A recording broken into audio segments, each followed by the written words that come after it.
Yo, yo, what's going on, party people? Welcome back to another Flesh and Blood stream. Tonight, we are going to be taking our first look. We're going to dive into Lyath. We're going to be playing Super Slam tonight.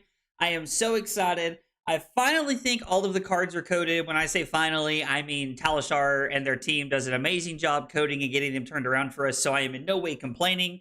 I just simply mean that all of the cards are ready to go. With that in mind, I do want to take a minute to shout out February and Talishar for making all of this happen so quickly and getting everything put together. Phil is always on top of it at February, getting the cards into the system so that we can use them. And then all of the coders at Talishar, I think Aegisworn does most of their work, if I know correctly. But still, thanks to everybody who does all the work. I really appreciate it. It makes this possible for me. So thank you guys so much for doing that. You may notice that there is a little bit of a different title tonight. The stream is titled Road to Worlds. Now, we're going to talk about what that means here in just a minute after I say hi to everybody, because I have come up with a new series that we are going to be exploring and developing and working on together over the next 8 weeks leading up to the World Championship. And I'm going to break it all down. But first, let's say hi to everybody. Jay, Rose, Blackbird, Arxis, Annabelle, Louie, Pockets, Dave, Rose. Yes, Rose was already on there. Hey, the card guys. Let's go. Cosmic Bear and Chris. What is up, guys? I'm looking forward to some great Lyath games today. Thank you so much, guys. I am so excited to play Lyath tonight. This is the hero I am the most excited for from Super Slam. So, it should be a lot of fun. Excuse me. Okay. Now that I'm done rambling, I've had a drink, we're going to talk about a lot of stuff tonight. We're going to start off by talking about this Road to World series, what that's going to look like. I thought it would be cool to take you guys on like a journey, so to speak, with me and like show you all like an in-depth look at what preparing for a major tournament looks like. Now, as you guys are aware, I do most of my testing in the public eye. But I do a lot of testing off camera as well when I'm working on decks or I'm trying to find like that last sideboard card that I think might help in a certain matchup. So this is going to be about putting everything in front of you guys. I'm going to be talking about all of the matchups. I'm going to be breaking everything down. And I've even went as far as to make goals for what we're looking to accomplish. I'm going to hope that you guys are willing to add to that and help me with that. And then on top of that, I have also set up a spreadsheet that we're getting ready to take a look at together that is going to break down over the next 8 weeks what my testing looks like what I'm winning into, what I'm losing into, what are we doing to try and solve these problems. And I'm going to talk about this on a weekly basis. Now, the way this is going to work is this starts today. This is episode 1. The week, like our week, is going to be a little weird. It's going to be a little bit different than your traditional week. The week starts on Wednesday, and the week ends on Tuesday. Now, this is going to be relevant here in a minute when I show you this spreadsheet for what looking at the weeks looks like. Because if we do this correctly, if I did math correctly, which I hope I did, 8 weeks into this, it will be the Wednesday before Worlds. So, without further ado, let's jump in. You mean Road to World Domination? Hey, if we're talking about Flesh and Blood Domination, I'm here for that here. I'm here for that. Hey, what's up, Raymond? How are you, buddy? Michael, I'm getting ready to show you what's going on and what we're talking about. Also, my hair is like being a little... my hair is like its own animal today, and I can't stand it. Okay. I guess the chat might be in the way of that a little bit. I did not think about that. All right, we're going to turn the chat off for just a second here. So if you guys are on different platforms, I apologize. You're not going to be able to see the chats for just a minute, but I want to show you all what this looks like. Let's zoom in so that we can talk about this. Maybe I zoomed in a little too much. Okay, so this is the spreadsheet that I have put together to, yeah, I'm sorry. This is a flashbang. I should have warned you guys. The Excel spreadsheet, I don't think you can put Excel in dark mode. I don't think that's a thing in Excel. Is it a thing? Can you like dark mode Excel? I don't even know if you can dark mode Excel. Anyway, I'm sorry. I didn't mean to like flashbang you all. So, okay. Here's what we're going to do. Over the next 8 weeks, man, that's in the way as well. Will this look better for you guys? No, that won't look better. Hang on. I'm trying to make it to where you guys can see everything here. I probably should have done all of this before I went live. Probably would have been the best way to do that. Okay. Now that we've made B smaller, you guys can see everything. I am going to be focusing on both CC and LL. We're going to be talking about Classic Constructed and Living Legend because those are the two formats that are going to be played at Worlds. Now, before we get too far into this, yes, I bought a PTI for Worlds. I had not, I was on the fence about it, and Carly and I were talking the other night, and she was like, you know what, she was like, you have played at so many tournaments this year. She was like, you might as well finish the year out playing at the biggest tournament there is all year. And so I decided to buy a PTI. And no, before anybody asks, I'm open for jokes about it, but if it's serious inquiries, I did not spend the creator grant money on this. I spent my own personal money on this. I'm going to use the creator grant money to be able to beef up the stream and things like that. So no, I did absolutely not. I did not spend that. Get to playing, Gamer Boy? Listen, Rob, we're going to get there. Oh, is there an account settings that I can look at? Is this down here in the options or something like that? Is there a... Yeah, I don't know. I'll have to look at this later and see if I can figure it out. Since I bought a PTI for Worlds, there are 8 weeks. I'm going to start my testing today. With that in mind, I have been telling you all for the last 3 to 4 weeks that I am going to play Lyath, that I want to play Lyath. I am going to be playing Lyath in CC over the next 8 weeks, and we're going to determine on week 5, is this deck viable to play at Worlds, or are we going to have to look at a different direction? If we have to go a different direction, then we're going to pivot and we're going to cut off that week 5 data, and then I'm going to drop down here to the bottom of the screen, and we're going to go ahead and add in those last 3 weeks with a different hero that we decide we're going to play. So for right now, we're going to be playing Lyath for the next 5 weeks, looking to really just dive into testing. The target goal, hang on just a second here. Sorry, it's been a busy day at work, so, all right. The target win percentage goal by the end of week 8 is to be at 70%. I am hopeful to have the deck at a weekly win percentage of 70% at the end of the 8 weeks. Now, the first couple of weeks are going to be deck building pain. They're going to be things that we are trying to really, really work through and try to figure out what we're building. But those last few weeks, we're going to be really trying to refine the deck and its win percentage into most of the meta. All of my weekly streams are going to turn into testing for Worlds. Now, that does mean that if you are a YouTube member or a Twitch subscriber, you're not going to be able to vote on what decks I play as often. However, I will be letting you vote in the Discord on if we play CC or LL at least once a week moving forward over the next 8 weeks. I am going to update this every single Tuesday night after my stream, and then on Wednesday, I am going to have a recap video for you talking about every match I played. Maybe not every single match, but we're going to talk about what heroes we're doing well into, what heroes we're doing poorly into. We're going to use this spreadsheet to keep track of those win percentages, where we're at, and what we're trying to accomplish, and how much our previous week win percentage increased or decreased. We are obviously looking to increase it every week over 8 weeks with a final target goal, win percentage goal of 70%. That is where I want to be moving into Worlds. This seems like it would be a really, really cool thing to just be able to, this seems like it'd be a really cool way to just take you guys on this journey with me and share this with you all on a very in-depth level. Because I feel like on a weekly basis, I do my best to share with you all what I'm thinking, where I'm at with the deck, and I test very publicly. Here, we're going to take this even further. I'm going to be sharing every thought that I have. These videos on Wednesdays might honestly turn into more of me rambling and talking about the data than it should. But I want this to be an in-depth experience for new players, for veteran players, for everybody. If you are curious about how to test, how to deck build, what goes into things. I want these next 8 weeks to be like from start to finish, what it looks like. And those Wednesday recaps are going to be about me filling you in about what you might have missed, where I'm moving forward, how I feel about the deck, and its overall place in the meta.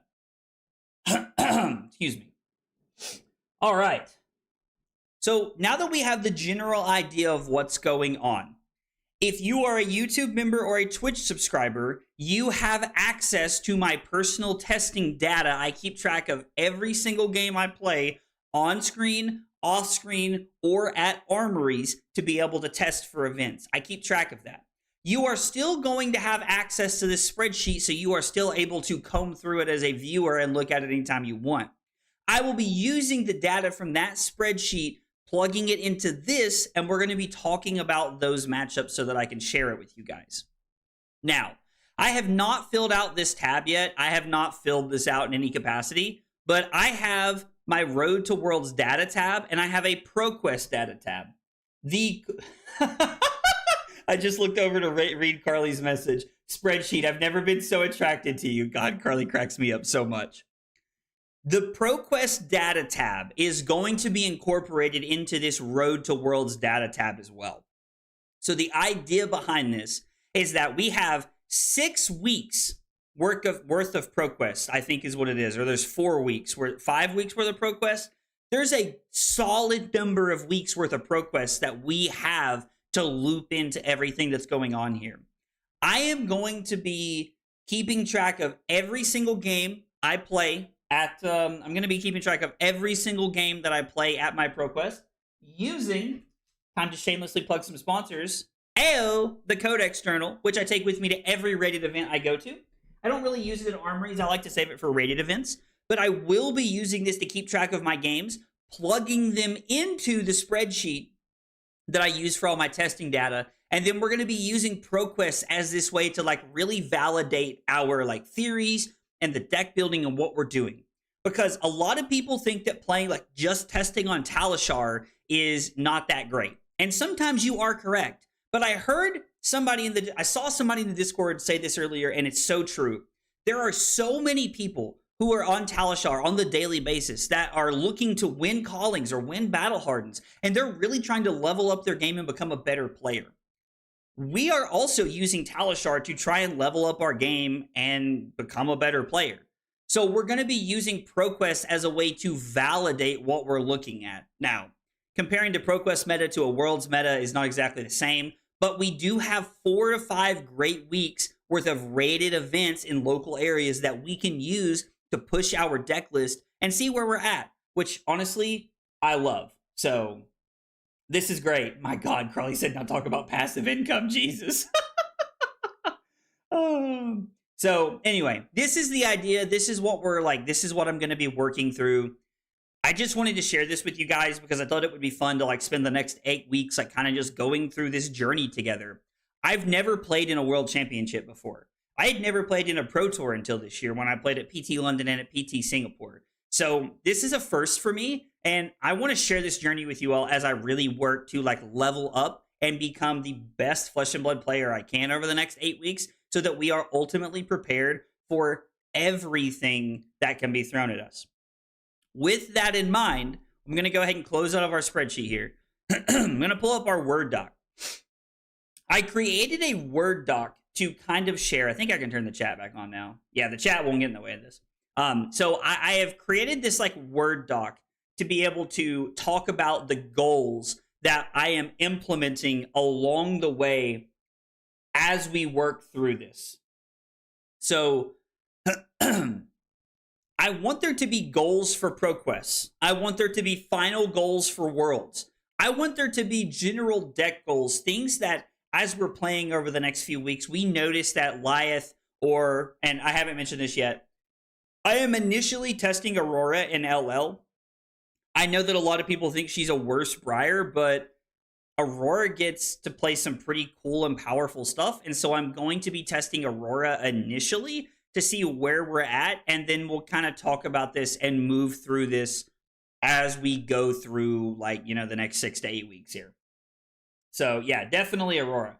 So The ProQuest goals that I have set out here, and this is where I want help from you guys. This is where I want you all to jump in. Like, and I know I'm always encouraging or people backseat gaming and things like that, but please jump in. Share, like right now is the time to share what goals you think should be on there for what's happening with the deck, with Worlds, with ProQuest, any other goal that you think we should add. Jump in the chat and share that, because that's what this is about, huh?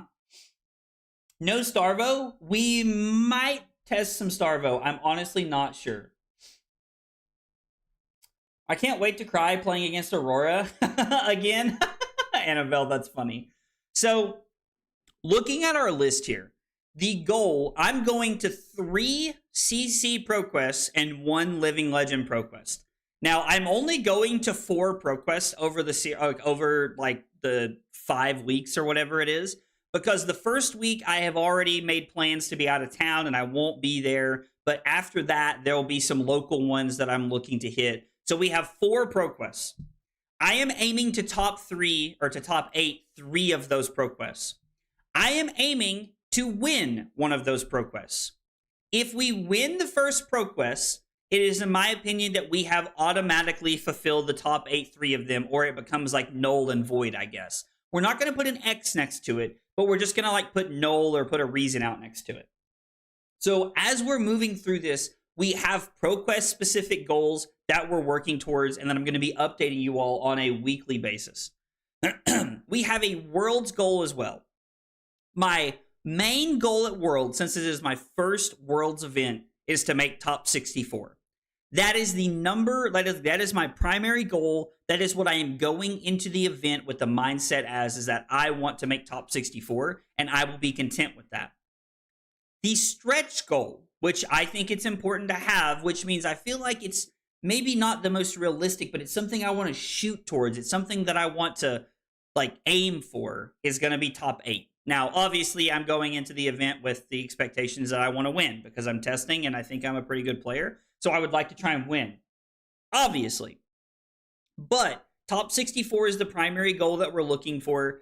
And as we get closer to the event, I'm going to be breaking that down into like my day 1 goal, my day 2 goals, and things like that. As a general deck goal, I've played about 8 to 10 games on the Lyath deck. Now, I've changed a few cards since then, tried a few things. Like tonight, the list that I'm going to show you is where I'm at right now with all of my testing. One of the general deck goals that I have starting off with this is that I want to be able to pitch stack into fatigue better. And one of the best things we can do is we can pitch stack a turn where we can go sadistic scowl into a bully tactics, plus another buff that may have come off or something we had in Arsenal that could be very, very powerful. So I think we're going to work towards trying to not get fatigued against decks like Florian, or maybe a deck like Victor, or maybe against like Fatigue Jarl. So we're going to be looking to like do things like this. Is general deck goals is like what I'm looking for. Blackbird just said, I guess it's a good goal to avoid misplays. I completely agree with you. I don't know that we can put down general deck goals to avoid misplays. I really like where your head's at, but I think that adding that to the list on week 1 is probably a little bit too early. There's going to be some play pattern mistakes. There's going to be some like play pattern recognition that my brain has to get used to as we're working through this and we're trying to figure these things out. And then as we start working into specific matchups, what we're struggling into, what we're trying to do, I'm going to be adding matchup specific goals to this as well. This is, from what I feel like, how I use testing and data, this is going to be one of the best ways for us to really try and level up, get better, and share that journey with you all along the way. So this is where I'm at. If you've missed my spiel and you just joined in the last like 60 seconds, Road to Worlds is a series that I'm going to be doing over the next over the next 8 weeks. You can also hit !RTW in the chat to get more information about what we're doing. You know your deck like the palm of your hand. That's a goal. Now, I do like that, like the palm of your hand. That's a good one. I like that. Yes, Randy, I will definitely need fatigue reps for sure. My main goal is to blow up and act like I don't know anybody. Drew, that's so funny. Edison, I have not had a chance to like really dive in a ton to Pleiades, but I have put together what I think is like a very good starting place for Pleiades, and I actually got some of like the inspiration for my deck list that I've put together from Colin. He's a well-known assassin player. He goes by Kidder Fox online. So Colin was like a pretty big like like influence in that decision, and like had a big voice in like that whole plan and like the deck that we put together. So anyway, this is where I'm at. Like, this is what we're doing. So I'm very excited about the whole series. It should be a lot of fun, and it should be really cool for you all to be able to follow along and to watch everything as, we go through it over the next 8 weeks. Without further ado, I think I've tormented you all long enough. Let's talk about Lyath and the deck list that we're going to be playing tonight. I'm probably about 10 games deep at this point. Of the equipment suite, it feels like Rampart is almost just like the, default shield that we're going to be looking to play. I have been very, very impressed with Attention Grabbers. Attention Grabbers gives you the ability to leave them hanging into play, immediately intimidate a card out of their hand, block with this for 3, and then get the value of being able to utilize the leave them hanging on that following turn because you're removing a counter from it. So there's a lot of like really strong plays that you can make with Attention Grabbers, and I'm very excited to see how this plays out tonight and how this card feels. I think it's very good. It's felt very good in like the minimal games I would say I've played so far. So we're going to be keeping an eye on that. Craterhoof. This leg piece has impressed me so much, it's crazy. This leg piece is insanely powerful. Being able to give something like Cut a Long Story Short or We Wrecking Ball or Short Shrift dominate from Arsenal is a very, very powerful effect. Plus, it's probably just one of the better blocking leg pieces we have because it gives us the ability to block for 1, and then we always have the chance to give something dominate when we have an extra blue in hand, which I think lines up very, very well. So Craterhoof has felt good. It's been very clean. I think a lot of people have found their way onto Arcanite Skullcap. Just being able to block for 2, utilizing the life mechanic is very, very good. So Arcanite Skullcap looks to be a very good blocking card. The one thing I will say is that in the Craterhoof spot, if you are looking for a piece that helps you block more into like aggro decks, you could be on something like Blade Beckoner Boots or something like that because it gives you more blocking value. You're technically able to block like 1 and 1 if you want to, so it could pan out pretty well if you're playing that in the list. It's not something I have in my list tonight, but I do think that if you wanted that over Craterhoof, it could be pretty good. You should run a 1 of Red Towering Titan just for the memes. Dog, I don't know about that. I don't know about Drew. I don't know about it. Yo, Taylor, what's up, dude? I'm testing Quell shoes. Oh, the Quell slippers, the ones that have like the prevent 1 damage text for a resource easel. Is that what you mean? All right, let's flip over here. I was like, this looks better to me in my brain. I like this better. All right. As we continue looking at the rest of the deck, right now what I'm doing is I have a main deck 60 that I'm playing, and we're looking to change this out as we need to. I'm going to talk about the sideboard cards that I have here in just a minute. I'm skeptical on some of them, but we're going to talk about why I have them in here and what we're looking to gain from these cards early on in the deck building process. I want to talk about Cruel Ambition for a second. This card on the surface is just a 0 for 3 with Go Again. It's a very, very easy way to see this card. This card is honestly one of the better cards in the deck because you have a lot of cards in your deck that have the ability to set up. So you can put Edge of Their Seats, leave them hanging into play, and those suspense counters kind of slowly tick down. But every time you're able to set up a Might during your action phase, you're giving yourself an opportunity to arsenal a tower card or one of the new Yellow Crush cards, and you're able to wait and just kind of sit there and hang out for just a second.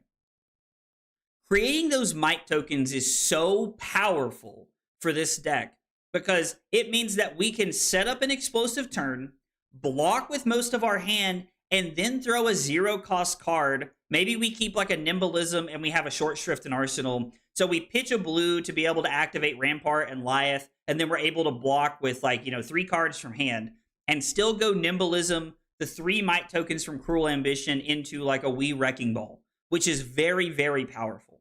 So this card allows you to set up and do exactly what you want to do. I think this card is honestly just like one of the better cards you're looking at in this list. Taylor, I see your sarcastic ass asking about why no Tall Tales. We're going to talk about that here in just a minute and some of the cards that I'm not playing. But yes, as Taylor mentioned, we are not on no Tall Tales. I was on this card yesterday when I was testing, but after Taylor and I had a spirited discussion about this card, he was able to convince me that it's probably just not that good in most situations.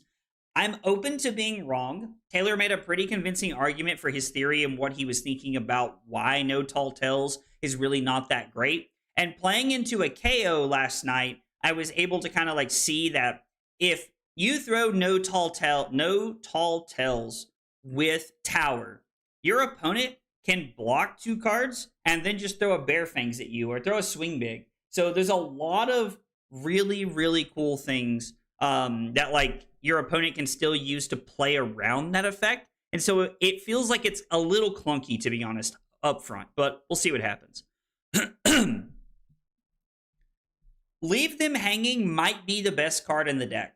This card's ability to play as Scowling Fleshbag on defense when you need it to, it means it's a great arsenal target, but also being able to put this into play, immediately block with Attention Grabbers for 3, meaning that you can pop this off on your next action phase after you block with it, means that not only do you get to play better defense with this card, but you get to immediately play offense, and there's no downside to this. So Leave Them Hanging is a powerhouse, and if you're not on 3 of this card, I would very, very strongly advise you be on 3 of this card. Moving forward, we have Minnowism and Nimblism. I was originally not a fan of the 0 for 3 pumps. I kind of thought they were a little gimmicky, and I was like, I don't know. But I think I was thinking about this like a Guardian. Like too much like a Guardian and not enough like a Runeblade was my problem. And so Nimblism and Minnowism fit into the deck very, very well because every attack we're looking to play gets like under that 1 cost or less text. And so Minnowism and Nimblism both work very, very well with being able to buff every single thing we want to do, which is awesome. And it just means that they're just like very good cards. Plus all of our like crush or tower cards have that text on them that says if this is above base power, it gets +1. So, excuse me, you're negating Lyath's effect on a lot of those cards, which is pretty cool. Prime the Crowd. This card does have some downfalls when you are playing against other revered or reviled heroes because it does it for each of them. So this card does have a little bit of a deck building restraint when we talk about it. The Booing You effect is so powerful because you're just able to set up those Might tokens and it's super clean. So any card that has like the booing effect on it, I think is like almost immediately just going to fit on into the deck. The fact that we have 2 pumps in the deck that gives us the ability to pump an attack on this turn cycle, and it sets up our hero effect of booing and putting a Might token into play is just insane value because we are carrying it over and over and over and over. And it's great. It fits into the deck super well. Reviling Gesture. I think that's Gesture. Gesture? I don't know. I think that's Gesture. We're going to go with that one. The +3 plus creating a Might token is really, really good. Card feels very clean. This is a card that I have been a little bit back and forth on. I am a little worried about the fact that we are on only 18 blues and we have 3 Edge of Their Seats, 3 Leave Them Hangings, and 3 Sadistic Scowls. Which means if we draw a yellow and no blues, we're not able to like play out some of these cards without help from Tunic or without something else. So this Sadistic Scowl, like being the Intimidate card, scares me a little bit with what we're looking to do with it. I ultimately think that it's very, very powerful. My biggest concern with this card is the resource intensity of only playing 18 blues in this deck. I was originally on 21, and I'm still a little hesitant that maybe we should be on 2 Prime the Crowds and like 2 Sadistic Scowls, and we should be on like 20 blues, is kind of where my brain's telling me we should be at, especially if we're playing Terra Sunders in the deck, but we're going to talk about that here in a second. But I don't know. I honestly don't know what's correct.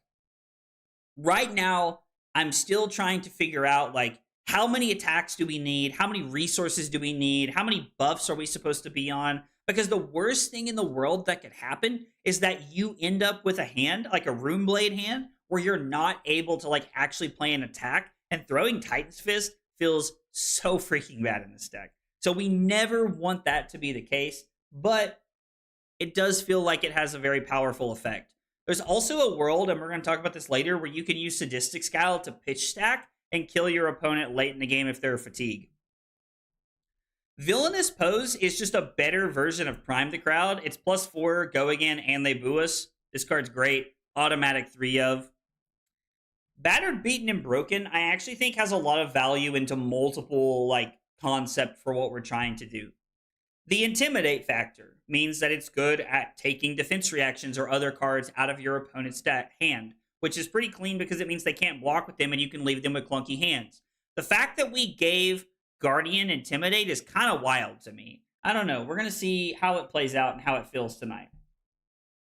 But Intimidate, the +3, it's all really, really cool. I recently put up a short where we used Goon Beatdown as a way to be able to kill at instant speed by using Lyath's effect to put that third aura token into play. This has the same effect on it. Battered, Beaten, and Broken is really cool. But it's not only good at being great into the defensive decks, it's also very good at playing into aggro decks. Because aggro decks don't want to block. Like Dio, Syndra, like Katsu, like I don't know. Pick an aggro deck, like a true aggro deck. They don't want to be blocking. So the fact that this has a potential on-hit effect, takes a card from their hand, means you're playing offense and defense at the same time. This is a really good card into multiple, like the entire field, in my opinion, and I think it just fulfills a very good role.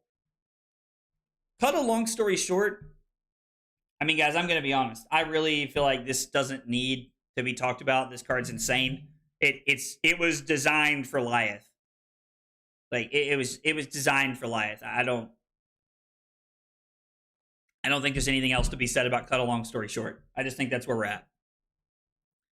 Fix the Match is a card that I have been on and off of over the last few days of testing this deck.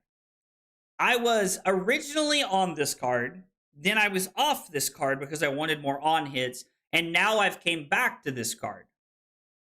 I think Fix the Match is pretty cool. It's honestly an attack that your opponents don't really want to block, and we're an aggro deck. So if our opponent's not going to block, deal. You love to see it. If our opponent does block, we're probably just basically always going to search for overturn the results to put it on top of the deck so that no matter what happens, we can win the clash, which is where we want to be at. So we get to make a might from this. If we hit with overturn the results, which was my spoiler card, we get to win the crowd and they boo us. So we get to make 2 mites from it off Fix the Match, which is pretty cool. This card seems like it fits well. We'll see how it feels tonight.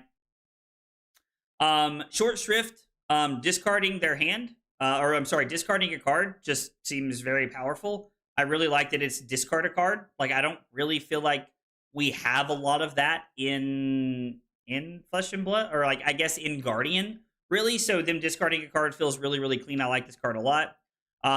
We Wrecking Ball being Arsenal Disruption also fits very, very well into the deck. Feels really, really clean. Just realized you can activate Lyath and then Liar's Charm yourself to get block 4s. Does that work that way?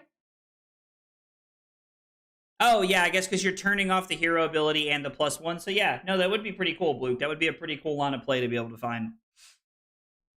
Looking at our blues.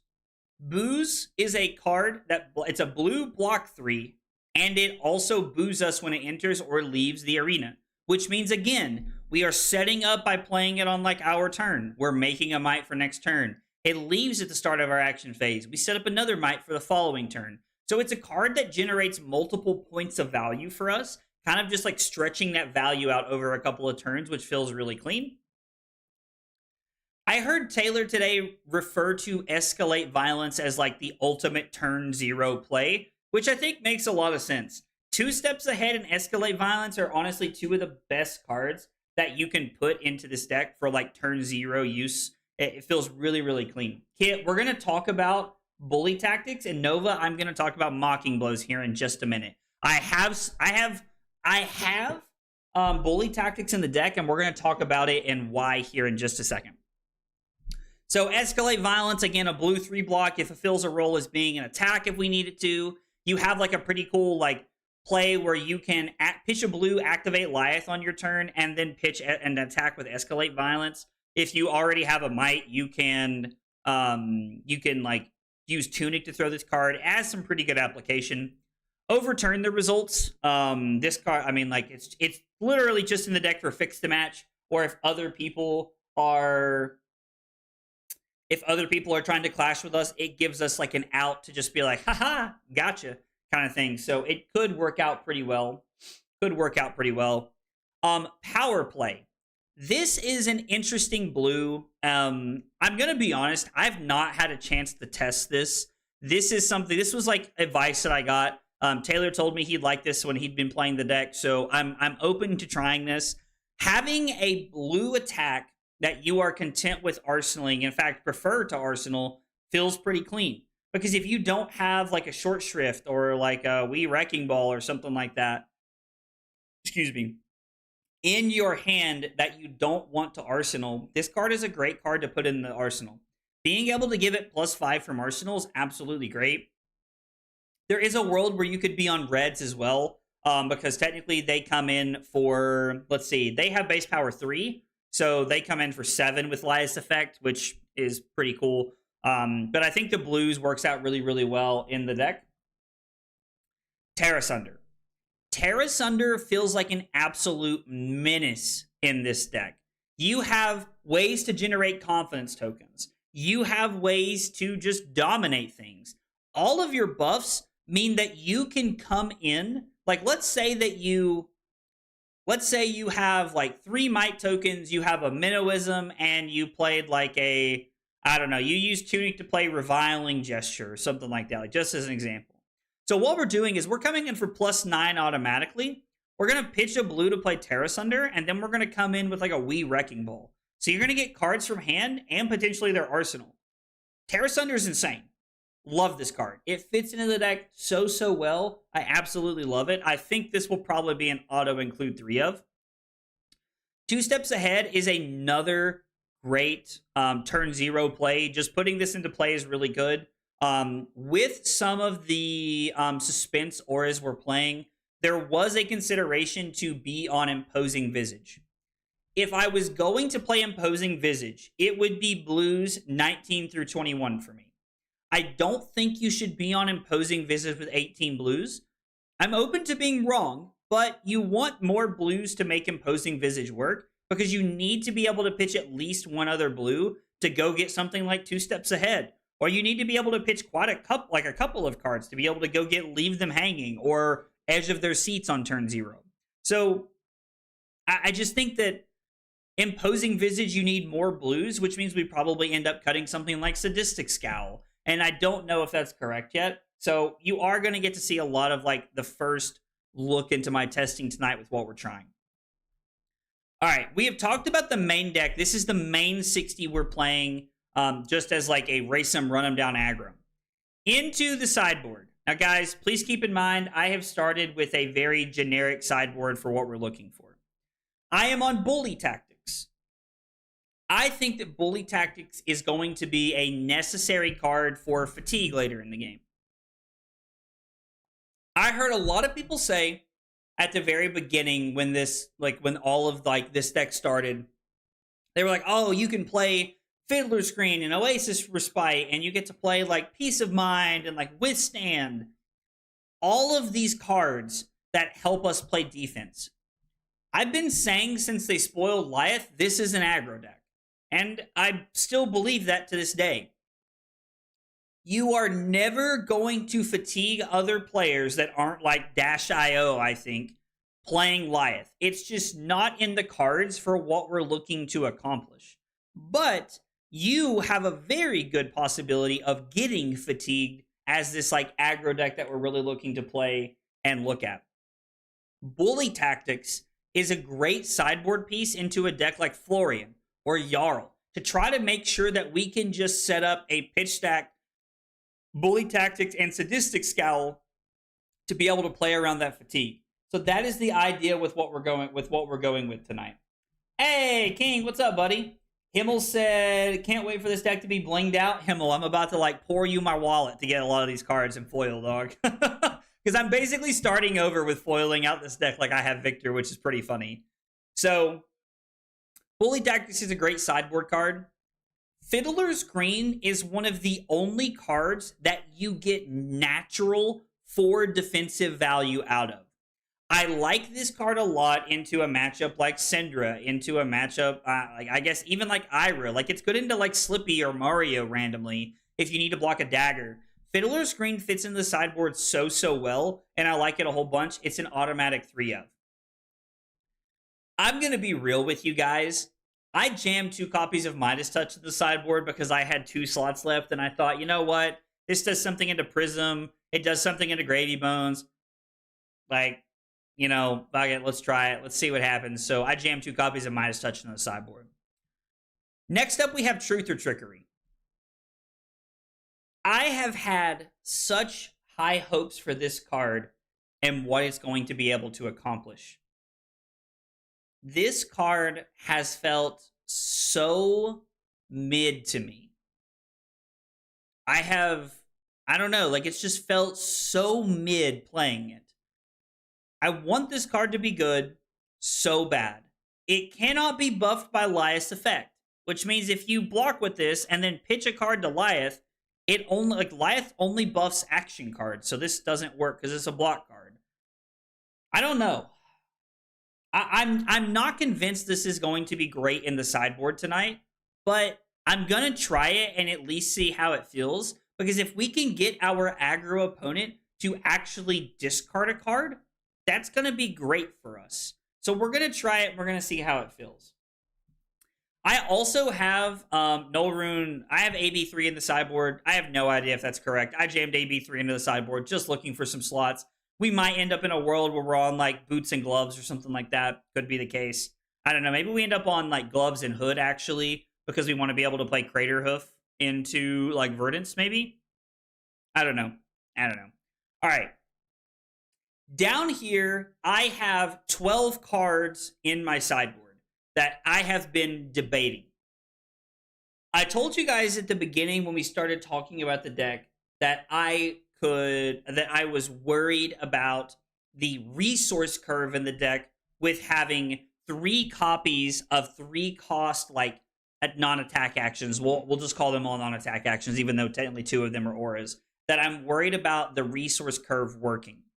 Well, we don't have that many 1 costs in the deck, so being able to like on our turn, being able to play another 1 cost so that I could go like Come to Fight, and then I could play, what's the 2 for 4 called?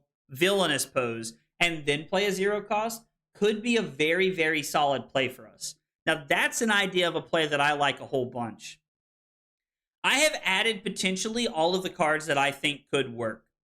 I think Warmonger's Recital is a very good anti-fatigue tech tool. It helps us put attacks back on the bottom of our deck that we were looking to maybe utilize during second cycle. So Warmonger's Recital could actually make the cut, as weird as that sounds. I like Come to Fight just a little bit better, I think, situationally, because it is a +3. Or I'm sorry, it's a 3 block. It's a 3 block. I was having a stroke. Oh yeah, guys, if you're curious, !deck should get you the deck, the link to the list, to be able to like look at what I'm playing and stuff like that. So if you guys are looking to play the deck on Talishar, you guys should be able to get the deck that way. Come to Fight It's a 3-block, so like that makes it just a little bit better. Razor Reflex is one I've been debating playing. It only blocks for 2. You don't have the ability to buff it blocking off of Lyath, but Razor Reflex could be really, really cool. I kind of like the idea of playing Razor Reflex. I don't know. Like, could be pretty sweet, actually. Like, Razor Reflex seems like it might have a place for what we're looking at here. And then the other card that's on here is Premeditate. This is me grasping at straws. I do not think Premeditate will fit into the deck, but if you are able to consistently arsenal attacks and then rip into a Premeditate, it's looking really, really good. So I think that's pretty solid. I really like the idea of being able to play Premeditate in the deck, but I already tried playing a card like Premeditate. I tried playing this in like 5 back in the day when I was looking to make it work when it came out. And the problem is that like you can't... I dropped my pen. Dang it. Hang on one second. The problem with Premeditate is that like you don't always have a card in Arsenal. It's just not always feasible with how the game plays out. So I don't think Premeditate is like... I don't know. It might make the cut, but I highly, highly doubt it. We're going to talk about some other cards that somebody mentioned here just a minute ago. Nope, sorry, wrong thing. Somebody mentioned Mocking Blow. Now, before I talk about this card, I saw somebody ask, have we considered playing Peck Perfect? Oscar, I like where your head's at, but we got to build this deck like a Rune Blade, not like a Guardian. I don't think we can play Peck Perfect in this deck. I also don't think we should be on snaps or pummels. I can't tell if you guys are being serious, but I said this the other night. Like I'm gonna talk about this one more time here. I think snaps is cope. I 110% think snaps is cope. I don't think snaps is like good. I don't think it works. Like you're going to throw like an attack for like 15 into like a Titan's Fist for 3. Or into like another attack for like 3 or 2 or something. So I don't think snaps is very good. There is a world because you have the ability to, I guess, like use snaps to like set up an additional thing. But I think Craterhoof providing Dominate is just better personally. So I don't think it's that good. So I don't know. Mocking Blow is another card that somebody asked me about earlier. I think Mocking Blow is a trap.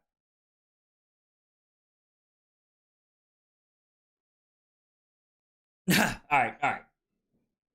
Real talk, real answer. I think Mocking Blow is a trap because this is an aggro deck, and we are not very often going to be above our opponent's life total. Now, there could be a build of the deck where you're able to do this consistently, but with the way I'm playing the deck with all these buffs, all these, like, you know, just like go get them aggro cards, Mocking Blow's not going to fit into the deck very well. Getting the butt +4, being boot is really cool, but I think Mocking Blow is a trap, and I don't think it's going to be very good in Lyath, so I would personally stay away from this card as you look to start building Lyath. That's my 2 cents. That's what I'm gonna go with. I don't like that's how I feel about the card. I've been like, I don't know. I've went back and forth. It was on my original list that I was playing, but I just don't think it's very good, if I'm being honest. Like, I just don't think Mocking Blow fits into what we're looking to do. Have we thought about sigils? I considered Sigil of Solace for the sideboard, but my worry is getting fatigued, and I think that having cards that just gain 3 life is like potentially worried about getting fatigued. I don't know. Weird to think that RKO is a more defensive deck than Lyath, but I think it's a good assessment. I can see that. I can actually see that, William. That actually makes a lot of sense. I'm kind of here for that. Let's see. Let's copy the link here, and let's jump in and let's start playing. Guys, if you all want to play games tonight, like if you all want to test into Lyath, I want to test into you guys, jump in, let's play some games. I'm here for it. All the cards I have in my list should be coded. Sigil over Truth or Trickery could be very good. This will be a very interesting matchup. I think we want to be on Truth or Trickery in this matchup. I'm not sure what we're cutting. Are Are we cutting the Intimidate one? I think we can cut the Intimidate one. The 3-for-5 Sadistic Scowl. I think we can cut that card and play Truth or Trickery to try and make this work just a little bit more here. And we'll see what happens. I do like that we're going first. I know they want to go second, but I do like that we're going first. All right. Let's see. We are playing against OG KO. We are going first, and hopefully we're going to throw a freaking W up there next to our name here in just a minute. Also, guys, by the way, thanks for being here. Thanks for hanging out. Appreciate y'all chilling tonight while we are playing some Lyath. Whole set is live, so no need to worry about playing with the new cards. Aegis, dude, I don't know if you were here at the beginning of the stream, but I was shouting you guys out for all of the fantastic work that you do. I do greatly appreciate it.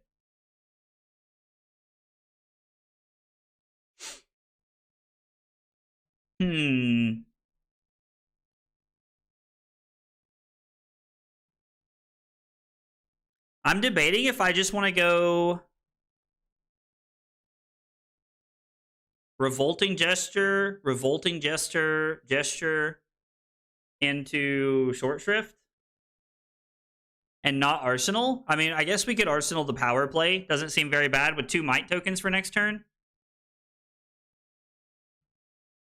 Yeah, I think that's better than anything else that I could do. We could put the Booze into play, and we could go Gesture, pitching the... Nah, I think that just has to be our play. I think just playing our buffs and just getting in there is fine. This is 9, so it's possible there's 2 no blocks in our opponent's hand. What do you think KO's worst matchups are? Are you talking about the new one? The new, like the old KO? I mean, its worst matchups? Probably nothing. Like, maybe there's a world it gets fatigued. Maybe. Even then, I don't know.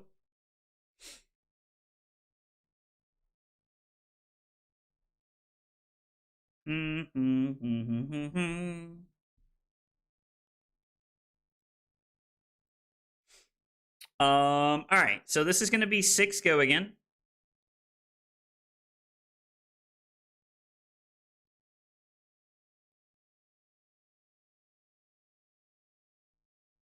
It's a very interesting hand.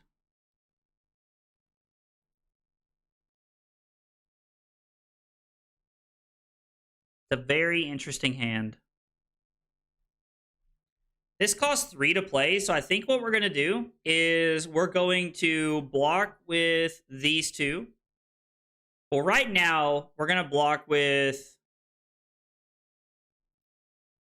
We're going to block here.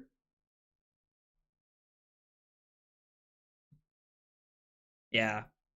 All right, so we're going to pay into Rampart. We're going to pitch Overturn the Results. And then we will activate Lyath.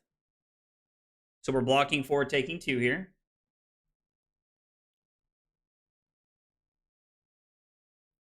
I think I'm willing to take 3 to block whatever their next attack is. Discarding a second Blood Rush is awesome for us. So yeah, we'll just block like this. And then we'll just come in for... What is this, 9? Arsenal edge of their seats. Feels like a pretty good play. We were able to block pretty efficiently. I mean, they were able to go 3 wide, but... This hand blocked pretty well. KO does have less 0 blocks now. It's very true. Very true. Does he actually have bad matchups, or are we coping? Like, if he actually has bad matchups, somebody tell me what they are. And like, I'm not even like trying to be rude. I'm just being serious. Like, I don't see it yet. So somebody tell me what the bad matchups are, because I'd like to know. Eee.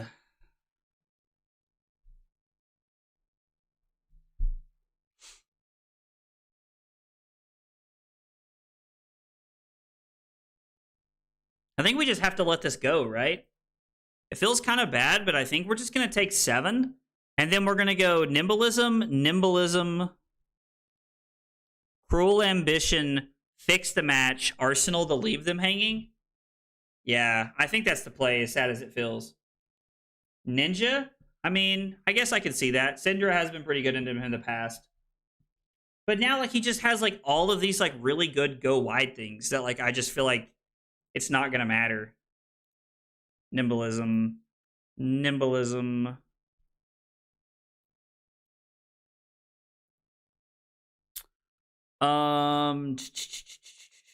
Where are you, spoiler card?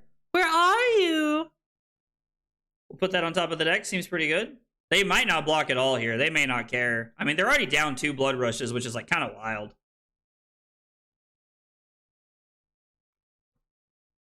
That's true. There is way more disruption now. According to Yuki's write-up, Dio, Marionette, Syndra, and Dawnblade Dory are all bad matchups. Okay. Thank you, Tehran. I appreciate you throwing that out there. Appreciate you throwing that out there.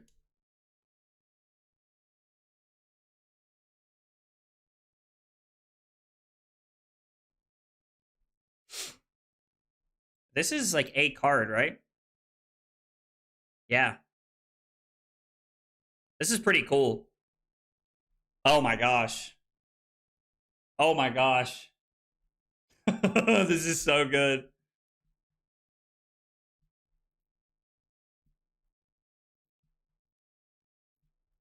Oh my god. Oh my god.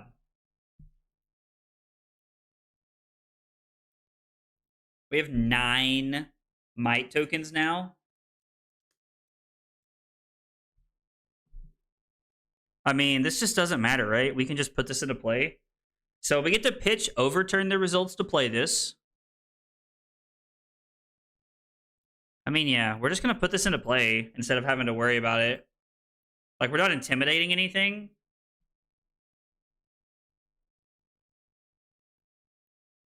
I don't even think I want to block, do I? I don't even think I want to block.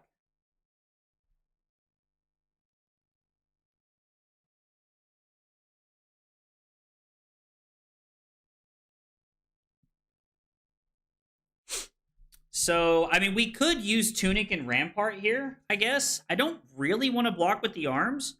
We Wrecking Ball for what? 9. It's going to be for 12 by itself.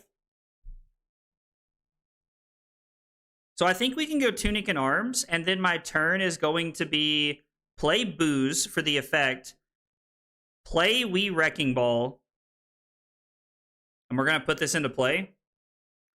No, we're going to Arsenal the power play is what we're going to do. Yeah. All right, I see it now. I see it. So we're going to use Tunic. We're going to take 5 here, which is fine. We could block with Skullcap just for some life here.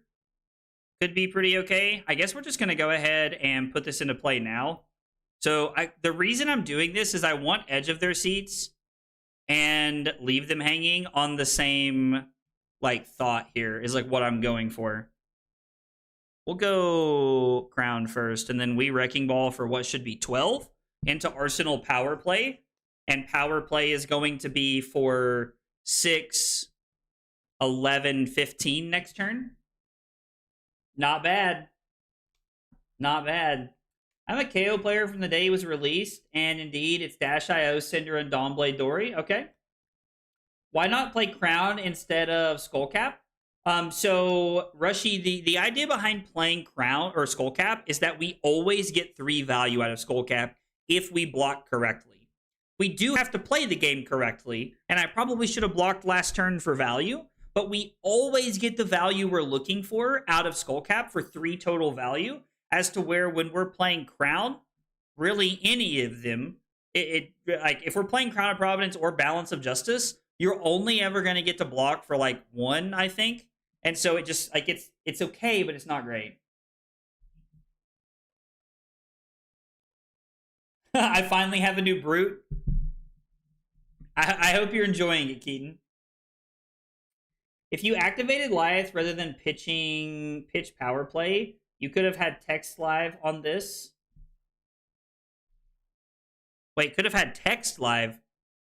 Dave, this is not a tower card. This is just Crush, buddy. I'm not sure. This is not the tower card. If it was the tower card, I wouldn't have put the +5 into play. I would have just pitched to Rampart and Lyath so that we could have had it set up. What does this do?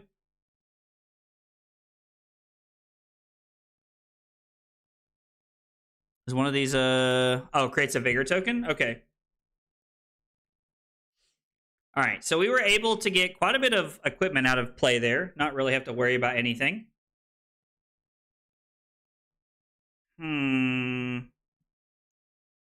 Song of Sinew. This hand's not looking great. This hand's not looking great. No, Dave, no worries, dude. No worries. Yeah, no worries, Reshi. Happy to explain. If you guys have questions, like, please ask. I'm happy to explain. I'm happy to explain and, like, walk through the lines.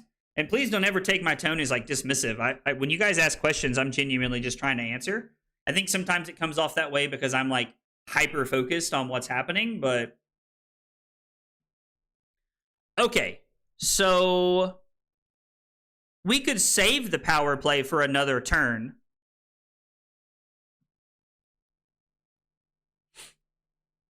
If I block with Skullcap, and then I pitch Prime the Crowd to Rampart, I can attack with Fix the Match.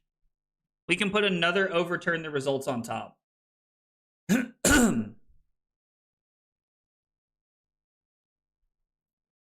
We're blocking for value. And then we're just going to save this for a blue turn.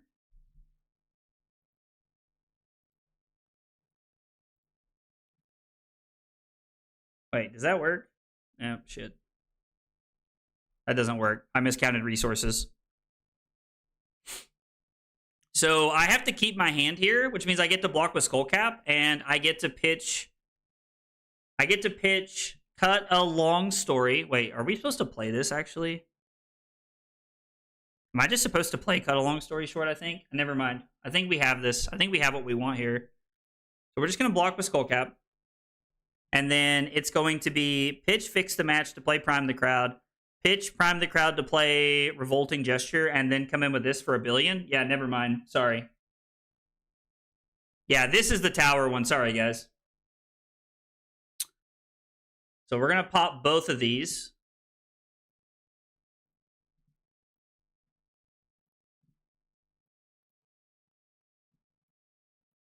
And then we come in for 19. That was a much better turn. To Taylor's point, if we had saved the blue, we could have pitched this to... Or if we'd saved Tunic, we could have pitched... We could have actually played this, I guess. And we could have pitched the Revolting Gesture to the Rampart this turn. I low-key love how Lyath makes use of all the Dwarf cards. Big flavor win. Oh, for sure. For sure, Vector. For sure. I mean, there's never really going to be a window where they're going to get us with Scowling Fleshbag, which is also one thing I like about this, because I've spent so much time in the past playing around, like playing around Fleshbag with pummels and things, that it's felt kind of awkward at times, but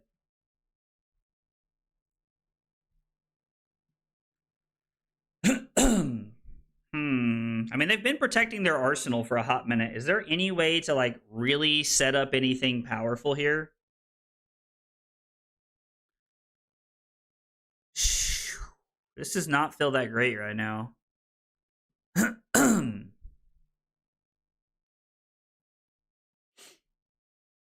So I think we're just going to play Booze. We're definitely going to start here.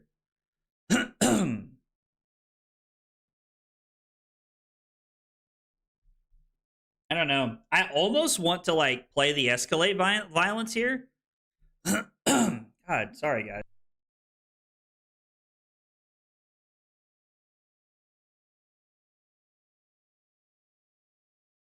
Got something stuck in my throat, sorry. I mean, I guess technically we could try to go for their arsenal here with this card. We have a lot of blues, so I think I want to play the power play. And then we can, like, try to utilize our blues for next turn. So we're going to pitch the 2 steps ahead to set up for next turn. And then we're going to pitch, overturn the results, and come in for 8. Nothing crazy impressive, but still the power play does work out here. Our opponent just blocking.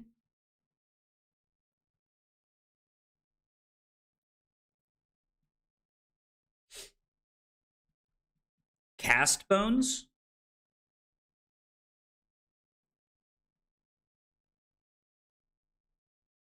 What did they reveal?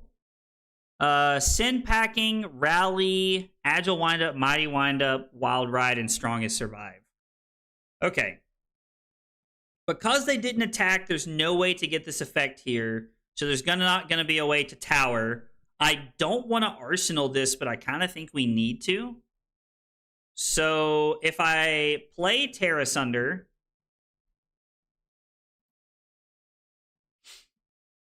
So if I activate this now, like what if we were to activate Lyath now, pitching the Escalate Violence? We would have a 3rd Might token, set up 1 for next turn. We could put Leave Them Hanging into play now, which is pretty solid. We could also just like, no, we want to set this up. So if I activate Lyath now, I play Terra Sunder next turn. And then, I mean, so it's going to be for what? 3, 4, 5, 6 dominate. We're making it 7. I mean, it's not really 3, 4, 5. It requires every piece of equipment they have to stop it. So I think that's better.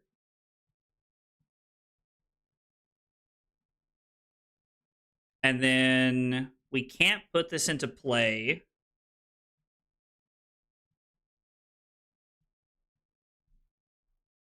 I can't put this into play and play Terra Sunder. I mean, I guess we could pitch the long story short to put this into play now. I hate to not Arsenal this, but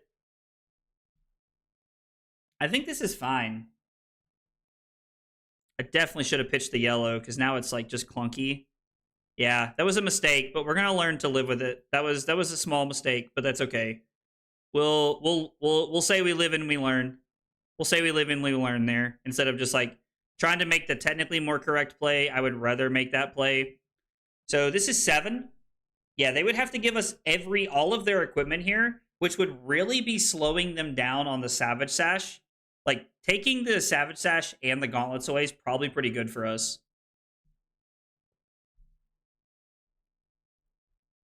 How's playing new, Annabelle?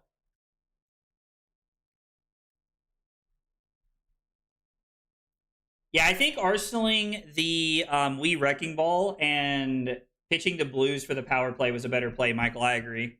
I think that was a better play.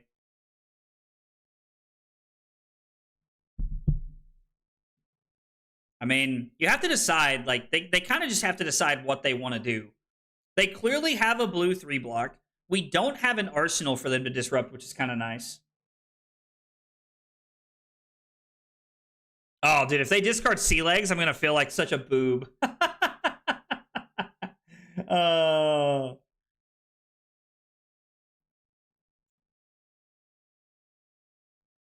Okay. I don't know why they blocked with the Gauntlet there. Like, I don't see a reason in blocking with equipment there. I don't know. Okay, there we go. That's true. If they have the Rally, that could be pretty bad. I guess the Rally would not take all of the equipment. That's fair. That's fair, Yeezel. Thank you for pointing that out. I took an Art of War out of Arsenal and they conceded on the spot. Okay, well, I guess that's one way to do it, huh? Just take Art of War from people and they cry. I think the concession was a little ridiculous, if I'm being honest. Like, they're easily just supposed to block here. Like, they're just supposed to give me the equipment. Like, they're just supposed to give me the equipment. And then we actually would not have drawn an attack, so that Leave Them Hanging would have went to waste. So actually seeing, like, my misplay there a little bit hurting me on the next turn. Now, it's funny because if we'd never looked at the top of our deck, it wouldn't have mattered, but yeah, because we're all buffs right here and a defensive card. So maybe it's good they conceded, but I think that's actually a great lesson. Like, if my opponent ever watches this game, I think that's like a great lesson to like sit and like really hone in on like why you never concede early. We did get the win. Let's see, like what stood out about that game? Taylor was really proposing this like thought-provoking idea of what went right and what went wrong for us during the game. And so I'm trying to do that like now that like we're like really leaning into like this whole like, you know, worlds testing. So what went right for us? The Terra Sunder was obviously very good at the end of the game.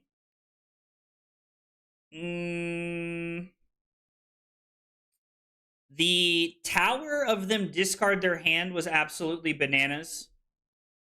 The all blue hand was a little clunky.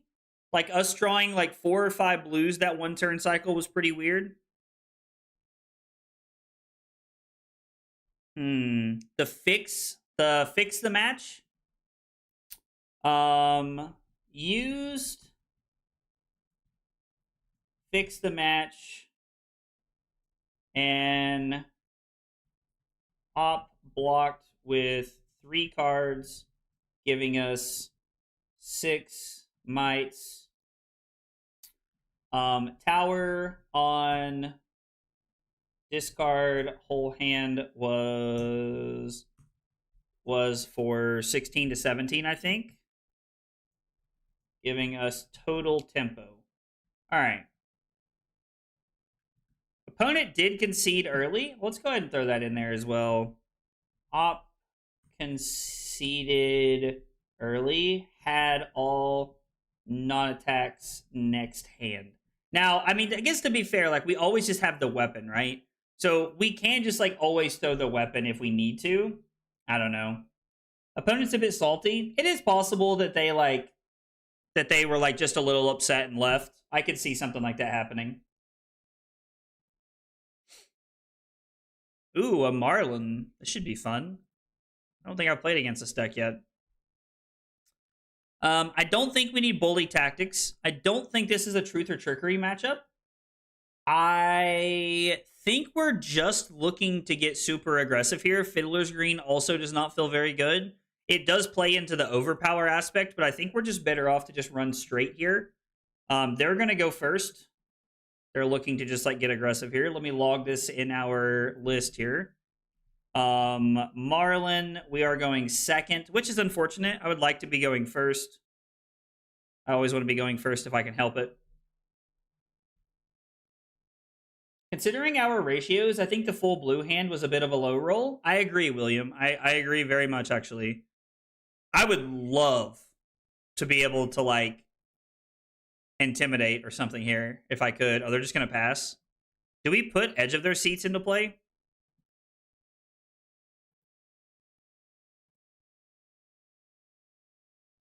I think just putting this into play is fine.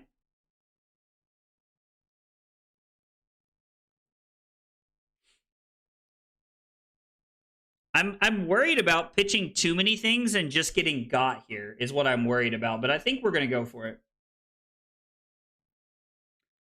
2 steps ahead has felt okay on setup turns, but not that great otherwise, to be honest.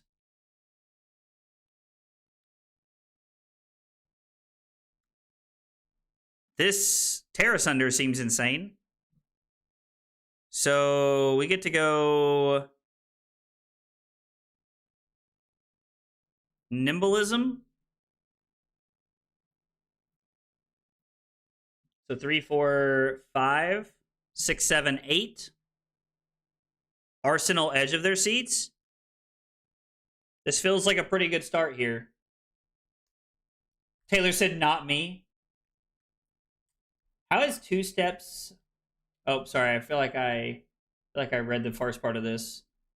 It being an action without going in. So it's very good on turn 0, I feel like, but not always the best. Like, I get what you're saying. Like, it's not always the best. It can be, like, pretty clunky at times.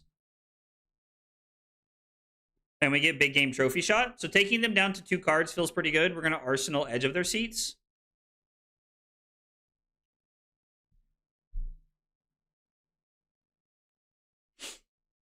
So what are we up to here?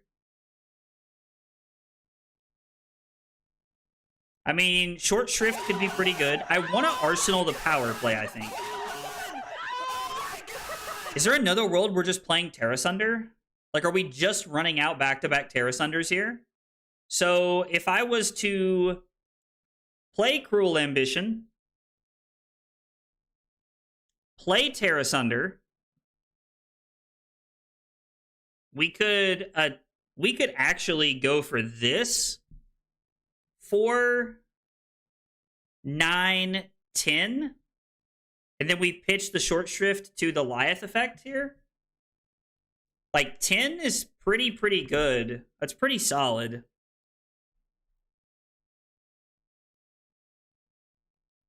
Yeah, I think I like that quite a bit. All right. So we're going to go to our turn. We're going to let them arsenal. So it's going to be Cruel Ambition. It's going to be another Terra Sunder. And then because we have 3 auras, we intimidate a card when this comes into play. Well, I mean, we intimidate regardless, but we're going to get to take 3 cards from their hand here. Thanks a bunch for the cool content. Yo, William, thank you so much for the kind words, man. I really appreciate that. The kind words mean a lot. Thank you very much. But yeah, happy to, man. I love playing games, and I love getting to hang out with you guys, so it's a win-win for me, to be honest. It is a win-win for me. Oh. I'm such a boob. So we have to play the short shrift. Yeah, so we have to play the short shrift here. Never mind. Never mind. I forget that I'm playing a deck that Terra Sunder just doesn't work in everything. I'm so used to playing Terra Sunder, and it just works on everything. All right, so we'll just throw the short shrift, which is fine. We're still going to get 3 cards this way, and we're going to set up another Might, and we're going to pass. There might be a consideration to keep Battered, Beaten, and Broken. Battered, Beaten, and Broken. I'm having a stroke. It's been a lot of disruption for us very early on. They discard an extra card here. We're going to activate Lyath, and we're going to pass. Yeah, thank you for pointing that out. Appreciate you guys pointing that out. I was not, my brain was not braining right there.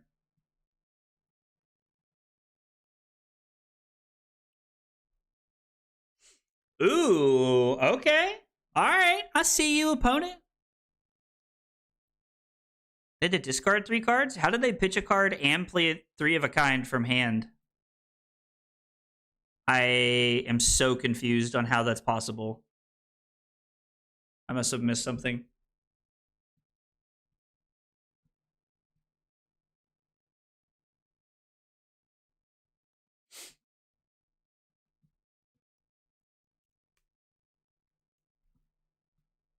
So they get to take a non-attack action from our hand, is what I'm reading here.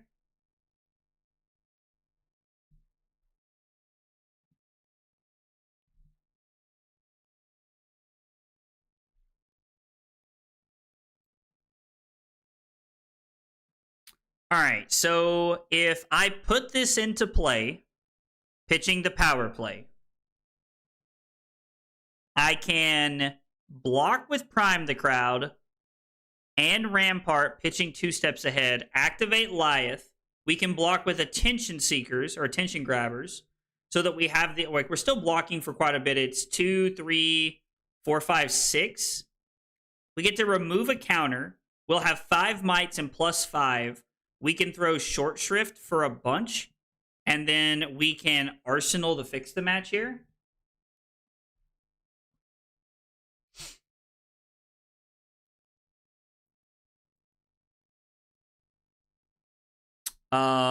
And then, yeah, we're just going to put this up there as well. I think that feels pretty good. We're going to let this happen. With the trigger on the stack, we're going to pitch power play to put this in play. We're going to remove a counter from this. We're going to block for 1, pitching this. We're going to activate Lyath so that we're blocking 6. We take 4, fall down to 36. But not sure which one I should focus on. I mean, I'm having a lot of fun with Lyath. Like, it's been a lot of fun, and it's been pretty cool to play. Plus, Fix the Match is kind of like a good setup card, in my opinion.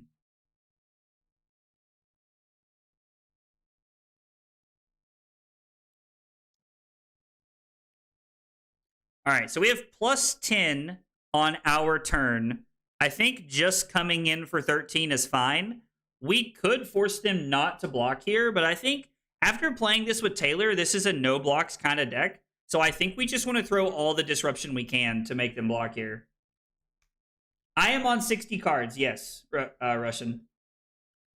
You drawing so I will say, Vector, to your point, I watched the world premiere and I watched Michael Hamilton draw 5 cards at the end of his turn multiple times, and I was like, dog, that just looks like you're cheating. Like, I know he's not, you know, it's the game, but like in my head I was like, brother. Oh man.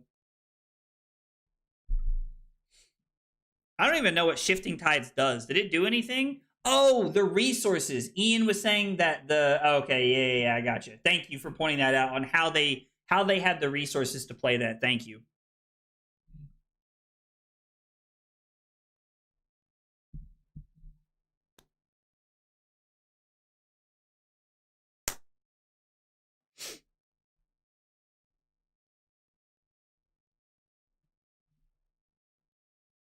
Okay. I mean, yeah, so they're just content with giving up a card here. I feel like we might be high rolling a little bit. Does anybody else think we're high rolling?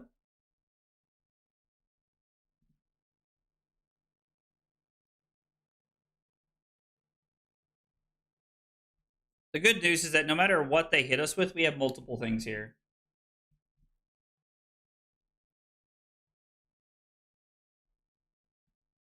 Pretty good play.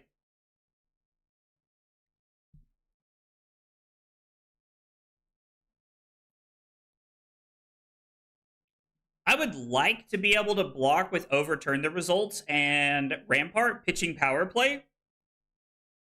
Go Minnowism, Cruel Ambition, and then just throw the Wee Wrecking Ball, I think would be pretty good. Oh yeah, they have a Bluefin Harpoon. Never didn't have it. I'm so excited to open my case of this set. I'm looking forward to it. we teared. They're asunder twice. We did, Dave. You are correct, sir. So this is just an 11 with an on-hit effect. It's looking for blues specifically. I mean, I guess technically if we wanted to keep this, we could. But I would rather Arsenal the Wee Wrecking Ball, I think. So we're going to block like this. Power Play is a much better late game card than Overturn the Results is.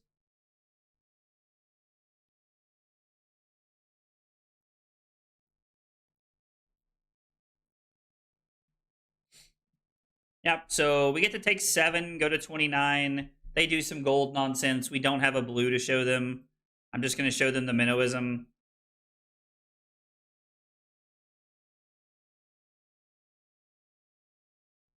I guess we did have them off gold for a minute. I hadn't considered that.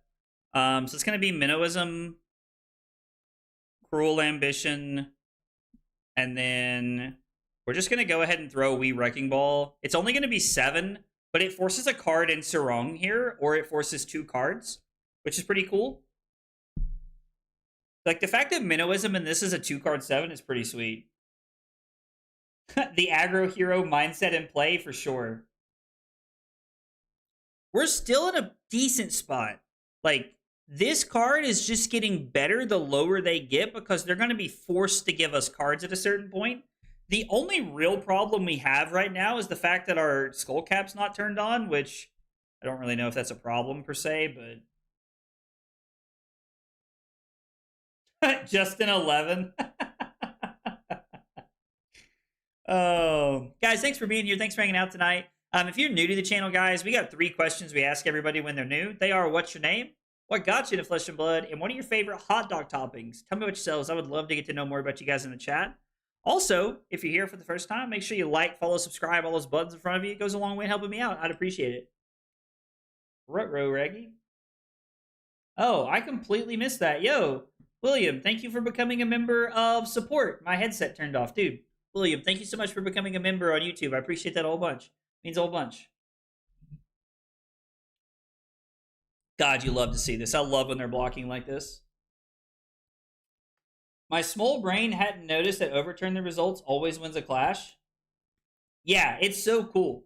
It's actually really, really cool. It's a very neat effect. Let's freaking go.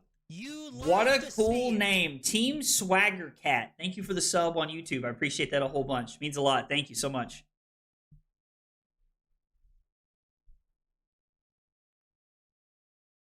Oh my god. Oh my god!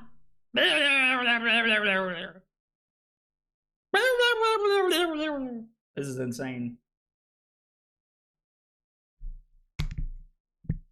Lyath keeping the Goldfane family tradition going strong. That's pretty funny. Yeah, let's just go ahead and put this into play. I mean, you know what the hey, right? We might as well. They may juice us with something.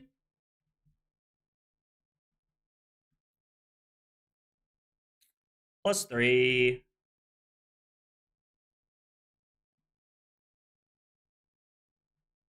Six, 7. Or, dude, somebody said that at work the other day, and it's like all I can hear. I keep saying it all the time now. Like, oh, are there no more copy? Okay, I was like, there's got to be a copy of Overturn the Results in our deck, right?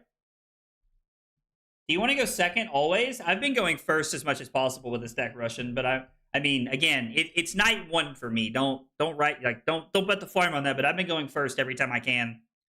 6, 7. God, my siblings have been saying that. I feel like such a boomer sometimes, dude, when I talk about stuff because I just feel super old. Like,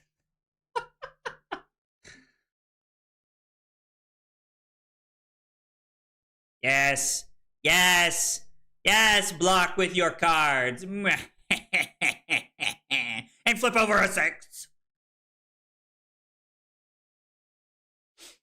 Not very good at the whole evil laugh thing. Never really have been. Oh, they did flip over a 6! Oh, so good. So good. So good. You love to see it.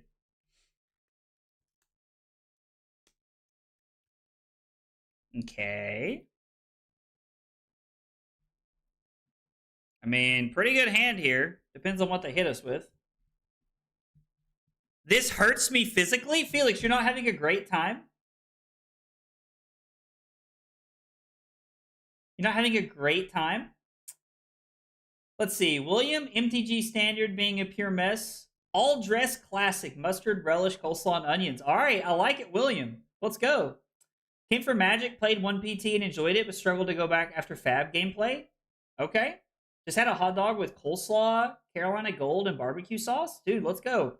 All right, well, let's go. Let's see. I just missed it somewhere. I'm sorry. William and Dialect, welcome to Flesh and Blood. Welcome to the channel, guys. I'm glad you're here, and I'm glad you're hanging out with us. It means a lot. Appreciate y'all chilling.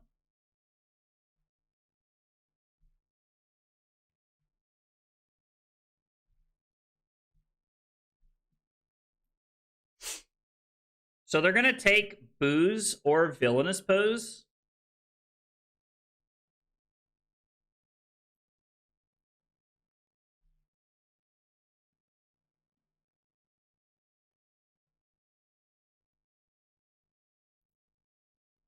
Six, 7.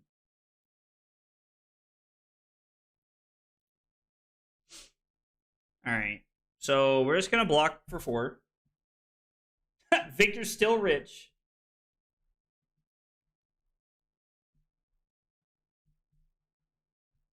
Oh, you're talking about me saying the 6, 7 thing? I mean, dude. Apparently there's like there's another one. Apparently, like my brother or my brother was talking about it, and then I saw it on TikTok where you're like 41 or something like that. I don't know. I don't understand what any of it means. Boozing it up. And then this comes in for 11. God, you love to see it. Yes. Block with your hands. Yes. Yes. Damien, what's up, dude? Why are we not breaking hooves? It has to be from Arsenal. Arsenal? Has to be from Arsenal was why we didn't there. Guy wiping his tears with a stack of money give. Oh.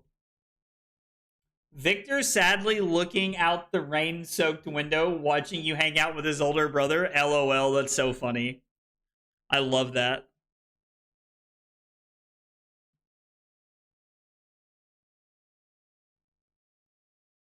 Rutro Raggy, I'm in danger.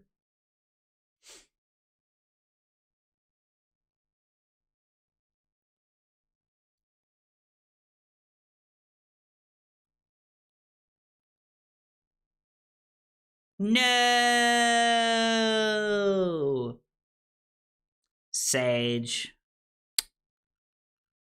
4, 5, 6. Man, so we can't get there. We have what, one might token this turn?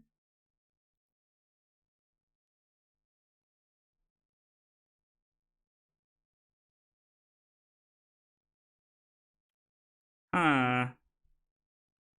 Hmm.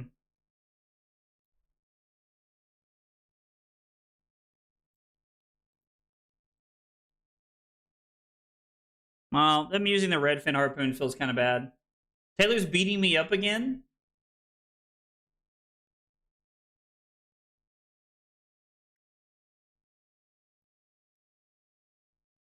I wish they hadn't activated the cannon. If they hadn't been able to activate the cannon, we'd have been in good shape. I mean, we're about to attack for 7. I don't think we want to arsenal this, right? Like, I think we're just going to do this, throw this, and then we're going to activate Lyath for next turn, which is fine. Don't you just eat this? Yeah, we're just going to take as much of it as we can. I've come around to baked beans on a hot dog. I like baked beans on a hot dog, Casey. I don't hate it, to be honest.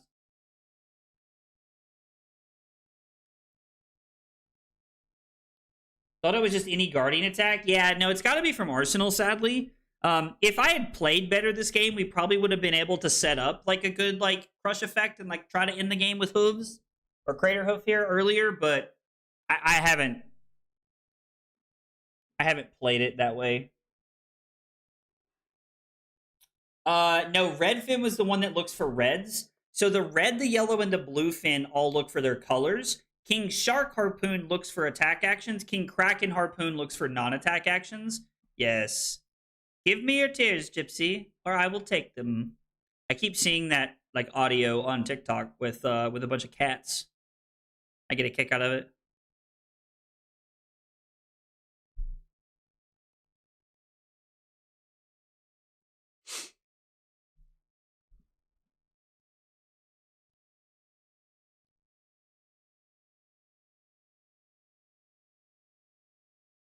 So,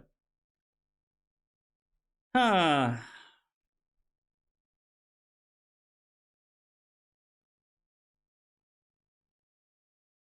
Hang on, this is really weird. Not having a blue makes this so awkward. A blue makes this like easy peasy lemon squeezy. So we're going to go Nimbleism, Revolting Gesture, Attack with Fix the Match. Yeah. And then we're going to use Tunic to activate Lyath at the end of the turn.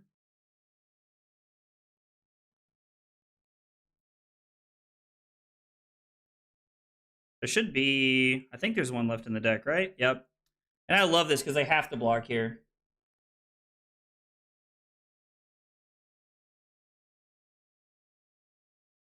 There is it. Doesn't really matter. I don't care. That's fine. Come on. Let him hit a 6. Let him hit a 6. All right. Well, we're going to win. We're going to win a bunch of mites. We're going to activate Lyath. This does give some Peck Perfect vibes. I won't lie. Maybe we're playing like a create your own Peck Perfect. Maybe that's the... Maybe that's the shtick. All right, 6 might tokens pop. Put this into play to take a card. Play this Arsenal the Terra Sunder and attack with this.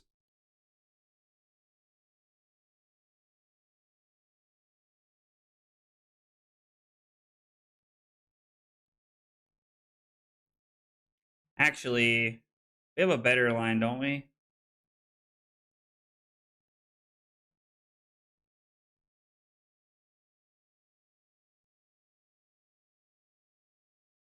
Yeah, we just get to do this for 1 billion. I think they're just dead to this, right?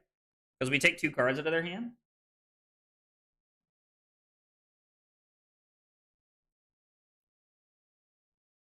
Now, the cool thing is that if we needed to, we could have pitched a Lyath to be able to make that happen.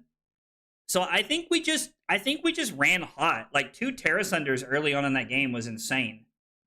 Like 2 Terra Sunders was actually insanely good start to that game for us. Very, very good start to the game. All right, so we were able to get a win.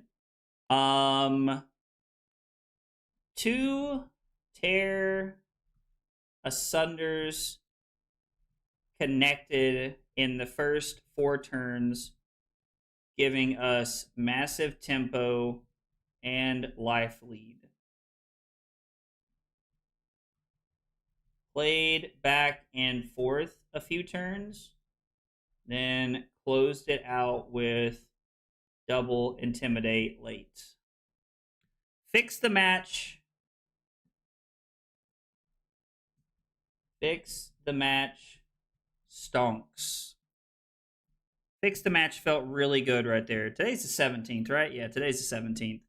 Writing all these notes down here and I don't even know what day it is. Good lord. Sheesh. Yeah, they blocked with the new Marlin card at one point. Yeah, they blocked with the new Marlin card at one point. Guys, I have to use the bathroom, so give me 2 minutes. We're going to take a small break. I'm going to use the bathroom, and when I come back, we're going to be playing more Lyath. Thanks for hanging out tonight, guys.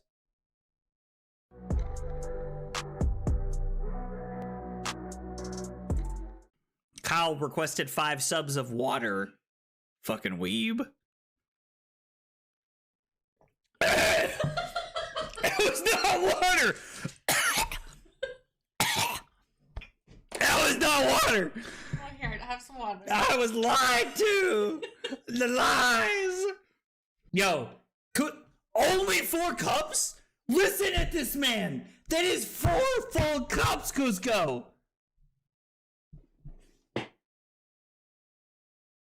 This fucking guy, bro. This fucking guy. What?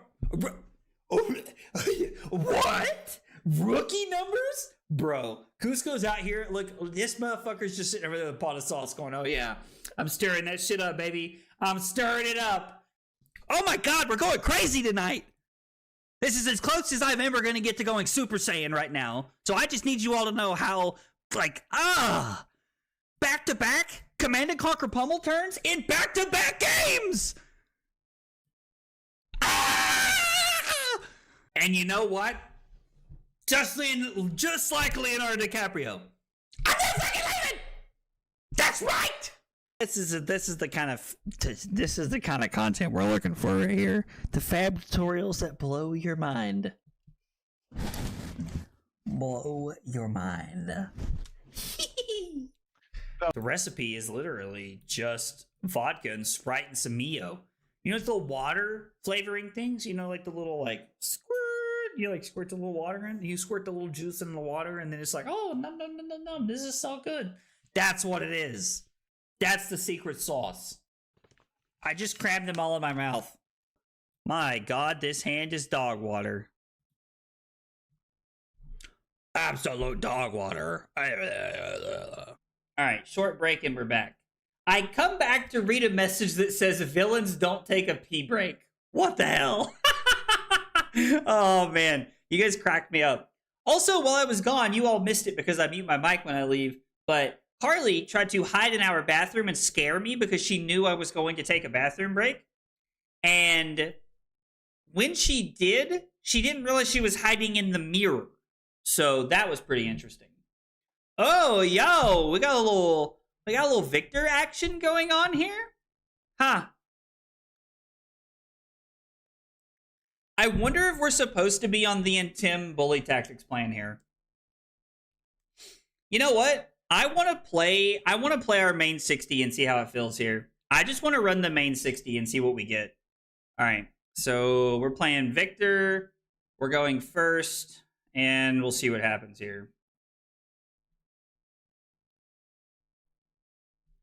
All right, not a great turn 0 here.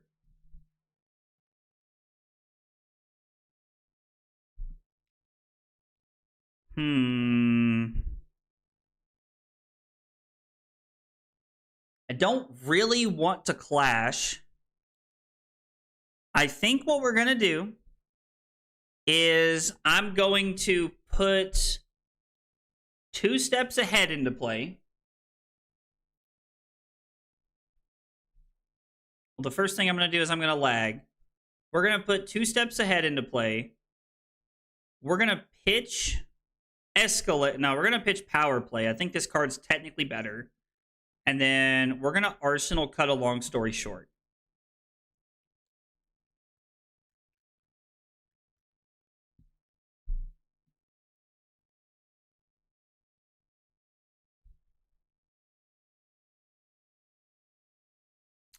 I think we're just letting this happen.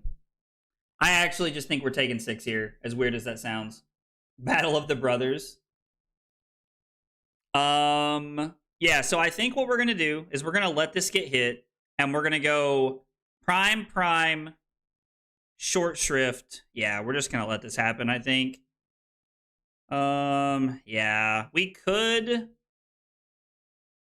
block with short shrift. So block 3, 4, 5, 6 off Skullcap, and then we'd be able to go. Yeah, no, it's just better to take this, I think. I'm not a huge fan of it, but may the gold main with the most bribed refs win. I hope that's us. I mean, to be fair, I guess like they get to bribe a little bit too, man. If we had arsenaled short shrift and kept cut a long story short in our hand, we still wouldn't be enough, right? 3, 7, 11, 12. We're still technically 1 short here.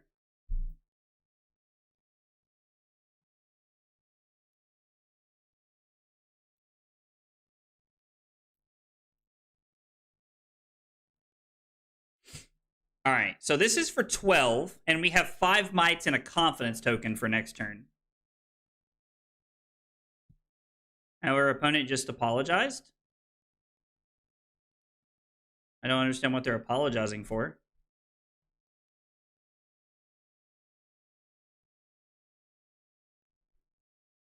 I mean, I don't know why they apologized. I'm very confused.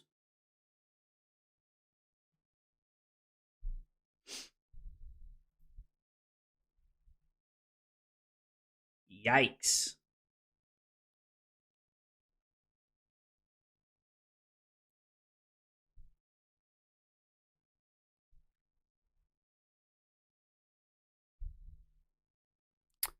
Yikes.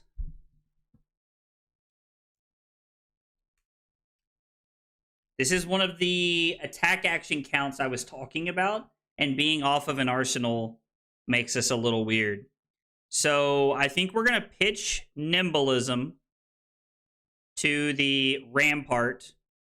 We're going to pitch all this into Hammer, so it's going to be for 2, 3. We're going to come in for 9. And we're going to Arsenal the Leave Them Hanging. Feels kind of bad. I mean, I guess we could technically pitch this and then attack for more with the hammer as opposed to blocking. We don't get to Arsenal this way, but I don't know.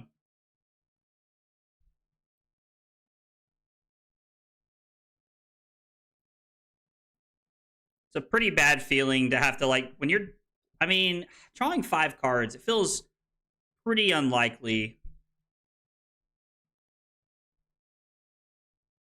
They have a whiff on top and we have a whiff on top. And they're just going to let this happen. I guess they're just saying they're content with nobody winning here. So we're going to Arsenal this and just pass.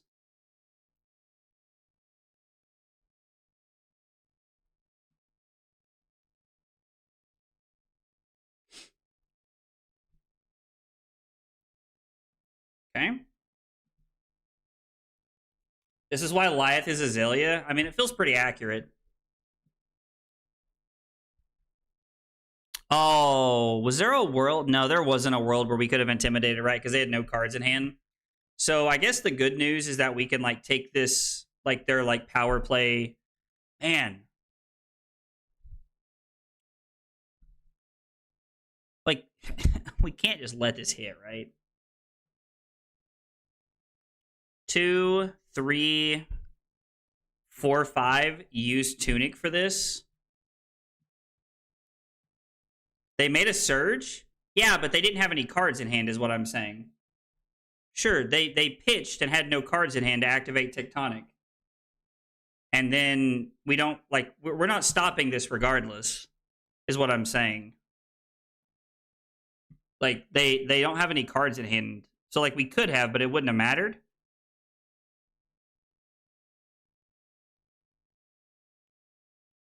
Okay. We're going to put this into play. We'll intimidate them. It doesn't really matter. We'll take 6. This is fine. Oh, I guess technically the tech plating still goes on the stack because the gold goes above it. Yeah, okay, that would have been better. Yeah, never mind. That makes sense. That would have been the better play.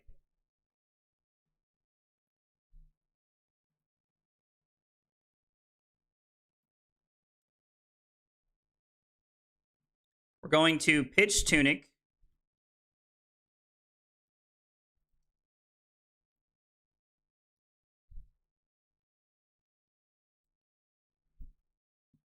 This is going to be for 6. We're going to go get and overturn the results and put it on top. Just have to find one. All the art looks so similar to me.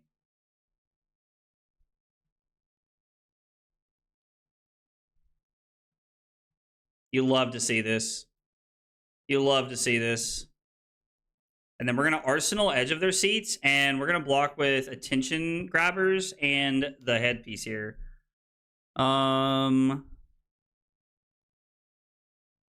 Yeah, this is insane. Wrecking Ball is like not the crush effect we were hoping for, but we do have a very good play here. We're hoping for the tower effect, I think, off the top here. Yeah, definitely live and learn moment for sure. Definitely a live and learn moment for me. 110%. Like a choke slam would be pretty backbreaking right here. We would have to block. I mean, we're going to block a little bit, but...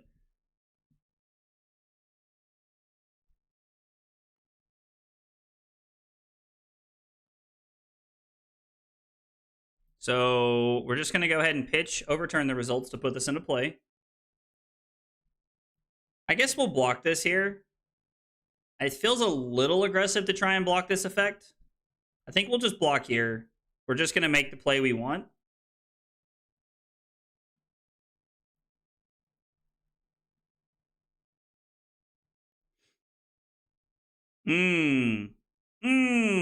That's not good. No bueno.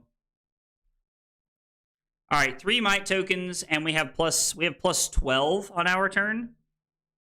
We're going to play the Sadistic Scowl, target our opponent to take a card out of their hand, Cruel Ambition, and then we're going to come in for 20.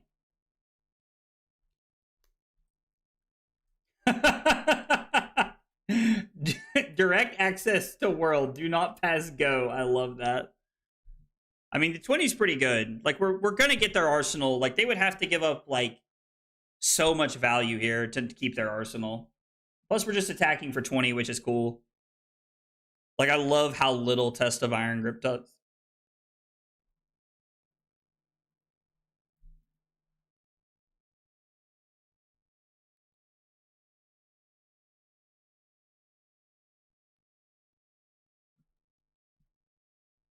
This hand's actually kind of a clunker.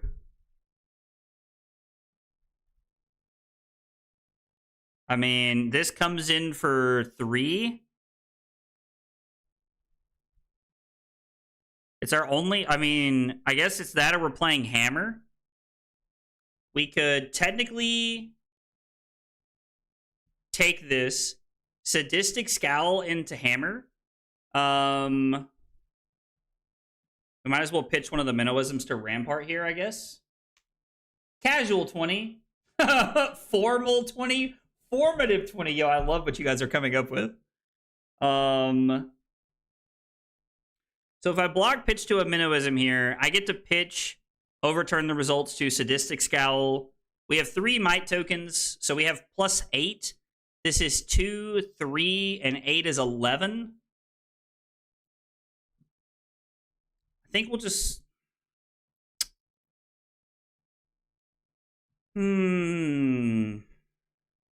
Let's just get value. It's probably going to be a longer game, and this might be incorrect, but I think we'll just go ahead and plan on getting value. And then we'll pitch one of the Minnowisms here. Yeah, it's 3 or less. Yeah, it's attack action specifically. They get another Nimbleism off the top of our deck. All right, so it's going to be intimidate them, pitch this, attack for 11. I mean, it's not bad. She was 20, I swear. Yo, Nova. So wild, dude. Casual 20. Casual 20. Oh, yo, we're actually winning this for a change? No, Sage. Sage.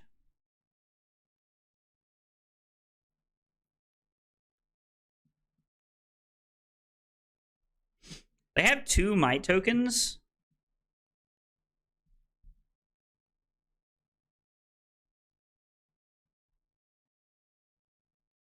I was really hoping they would activate Leave Them Hanging. Or I'm sorry, they would activate Tech Plating here.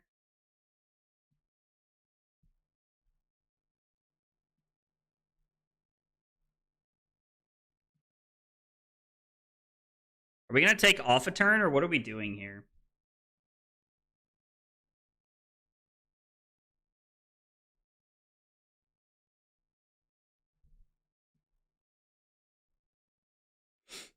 If I pitch Power Play and I block 3, 4, 5, 6, this is coming in for 11.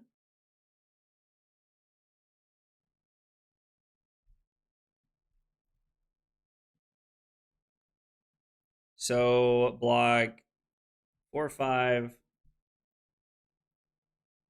This is going to go up to 7, 8. We'll take 3. Our turn's going to be Minnowism and to fix the match. I think we're just going to Arsenal the leave, and we're going to set it up for next turn. I think is going to be the play here.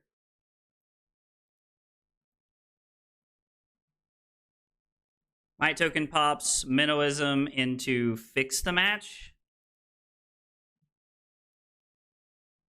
We're going to go get and overturn the results, and then if they want to block, this is fine with me. Like, if they're willing to take 6, I'm okay with that too, but if they want to block, we're gonna make them earn it.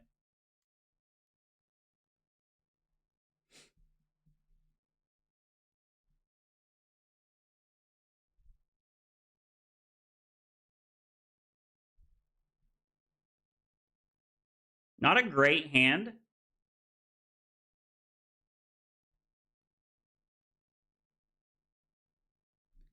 Kind of thinking we could just block to block here.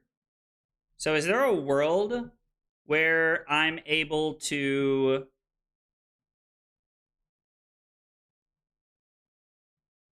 So I think right here, we're going to block with a booze. We're going to block here. And then my turn is going to be play Leave Them Hanging on my turn, put booze into play, Arsenal the Minnowism, and set up.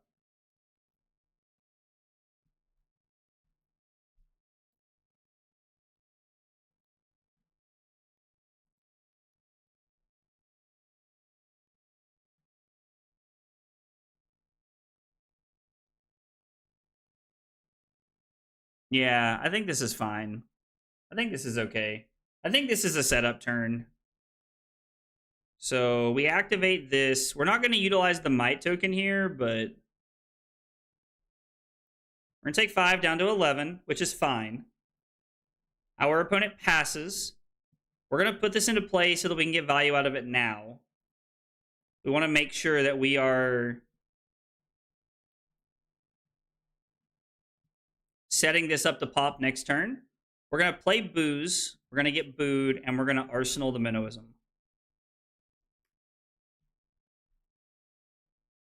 4, 5, 6, 7, 8, 9, 10, 11, 14.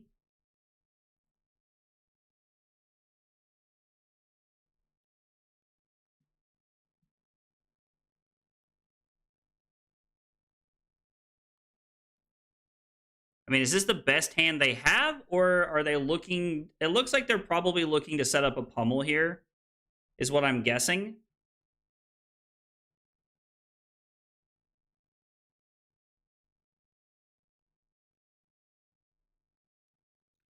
We're going to block Power Play. And we're going to block Rampart. No, Dominate doesn't really matter that much, does it? I mean, I guess technically it's a better play.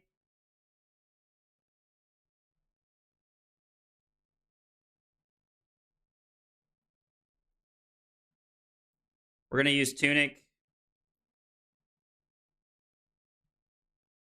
No pummel. So we sneak away without getting pummel. I mean, it works for me.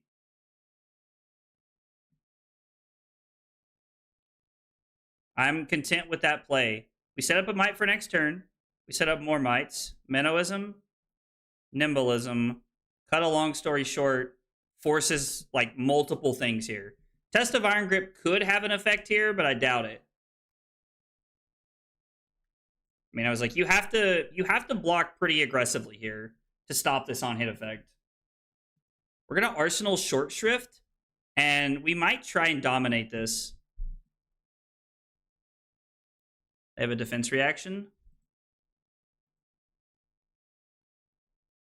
They're on all 3 clashes into us, and oh, I wonder. I bet this is Ponch's list or Potch's list. I bet they're on 1 sync below, is what I'm guessing.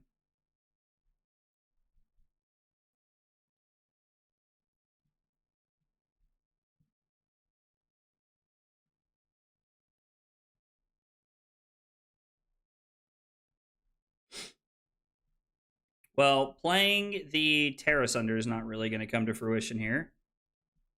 No extra blues. We also have to be, like, low-key worried about getting fatigued here.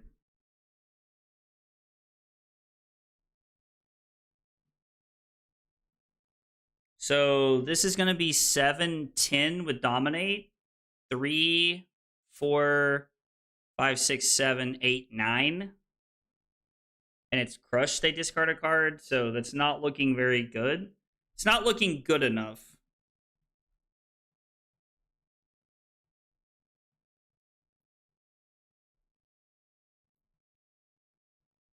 Well, I mean, they can still pummel this, so they need an extra resource. So they have a red and a pummel, it feels like.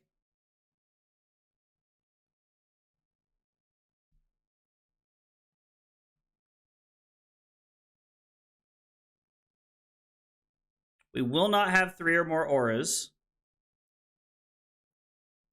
We're going to block like this. This is 7. Terra Sunder and Lyath, and then we get to come in for 8, 11. Discard this. It's not the best, but it's fine, I think.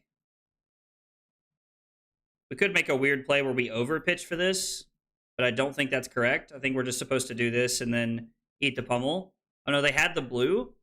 Why do they draw a card then? I don't understand why they drew a card. Weird.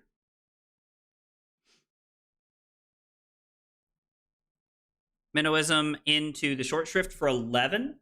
So a good value turn, but just not enough, I think, here. The problem is we're at 2, and they can just hammer us the rest of the game. We don't really have the room to set up these big turns.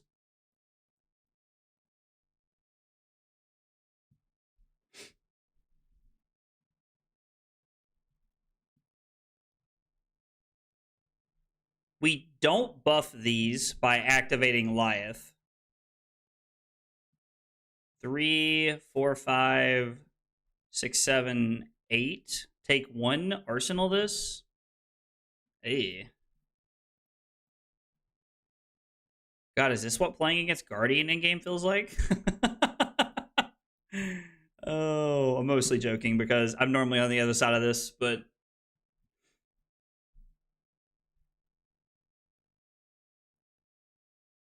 So we arsenal this.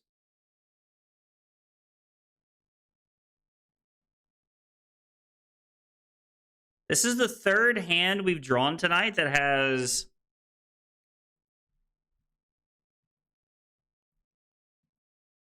This is the third hand we've drawn tonight that has 0 attack actions. So that's like something we need to keep in mind, is that like it kind of feels like we might, like, we're either getting cheesed by Talishar, which is very, very possible, or we're in a situation where like we need more attacks. Now, I don't think 3 games is a good enough data source to like really decide that, but I do think we should be start looking at it. Or maybe we're in a position where like the number of attacks I'm playing is fine, but I need to start changing my mental and arsenaling attack actions more, which I think is a very, very good possibility. Let's see. Had a hand with only sending hammer. Lost quite a bit of tempo. Spinal Crush was really tough. Was forced to block all 3 of them. Early CNCs put us behind. Fix the match was okay here. So that one fix the match was pretty good because our opponent blocked early on. But like later on, the fix the match was like not that great. Like it was okay. So I don't know. Add blue attacks. I don't hate the idea of having blue attacks. So that is my initial thoughts right now. Like that's where I'm at so far with my thought process, is that if we're going to add anything, we're gonna go up on blues and we're gonna play more attacks. Ooh, this should be a good this should be a very, very good test for us. So Truth or Trickeries, Fiddler's Greens. We're going to cut the Sadistic Scowls. And we're going to cut... Do we want to cut Prime the Crowd? It's the most expensive 2-block we have. Like the Nimbleisms and the Minnowisms are at least free. It does make our tower cards increasingly harder to play. I've not tried Blue Concuss. Fix the match, not blocking 3 makes it bad, in my opinion. That's fair. We're going to try Sadistic Scowl and Prime the Crowd, and see how it feels with our sideboarding plan here.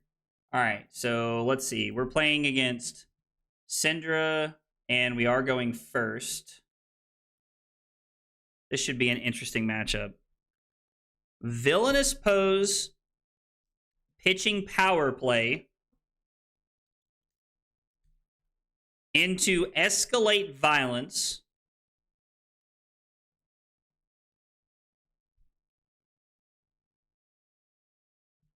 Sets up 4 Might tokens, and then we get to activate Lyath, and we can Arsenal leave them hanging.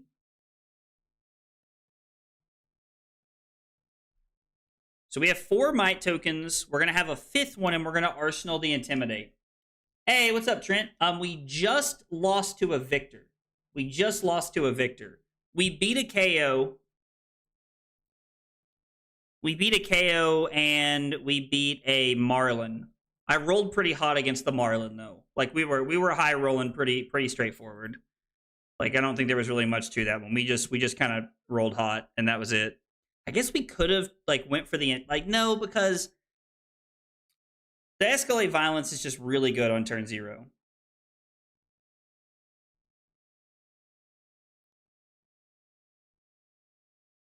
So, if I take a card right here, I can pitch Villainous Pose to Revolting Gesture, and then we can go put our blue on top of our deck. So I think doing this here is fine. We're going to take a card out of their hand. We'll intimidate them, which I think is good for us. We could wait. We're going to block with Fiddler's Green. Trying to pad our life total a little bit. Fix the Match comes in for 7 currently. And then we're going to put our Clashing card on top of the deck. We're going to take 3.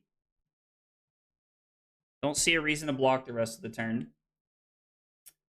Really hesitate with Tough Nut because I'm a brute player. Oh, I get that. I completely get that. I completely get what you're saying, Anoth. Also, what's up, buddy? How are you? Try not always grabbing overturn the results. Why is Cinder going to block something for 7? That's fair. So what should we get? Should we get a better attack, maybe? Is that like where we want to be? We want to get a different attack that like really allows us to utilize what we're looking for? I don't hate that idea. That's fair. In my head, I had considered that we're always just getting... they should have got their dagger back. That was wrong.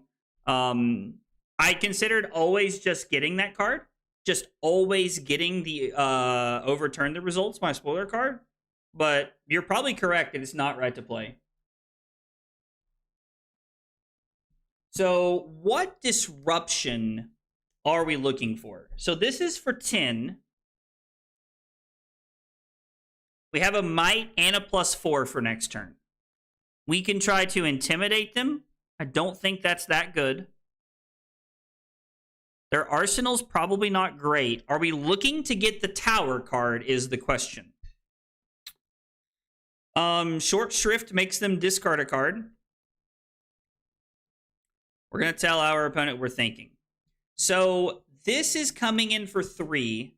We have a might token and +4. So we have +5. We're coming in for 8.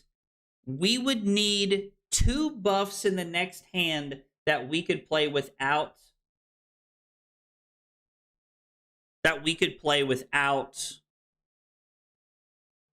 having to block too many cards. This is our highest ceiling card that we can get. Short Shrift is the safest card we can get. I think we're just going to look to get this and try to roll hot. And if they block, they block. It's okay. If our... honestly, guys, I don't think our opponent's stream sniping us, but if they are, then, you know, like, it's okay. It's okay. Like, we're here to test and play, and if my opponent is playing the game in a way where, like, it's making it disadvantageous for us, that could work out better.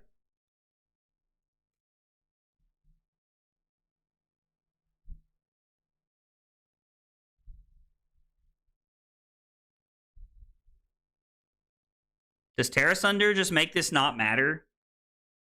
So, 1, 4... So this is 5, this is 8, this is 9. I mean, technically, we could do the whole thing here with the tower effect, but I don't think it works the way we need. I think we're just going to plan on taking some damage, blocking with Fiddler's Green, probably giving up Mass this turn, sadly, and then we're going to look to play 2 steps ahead to play Terra Sunder, disrupt them anyway, and arsenal the Villainous Pose.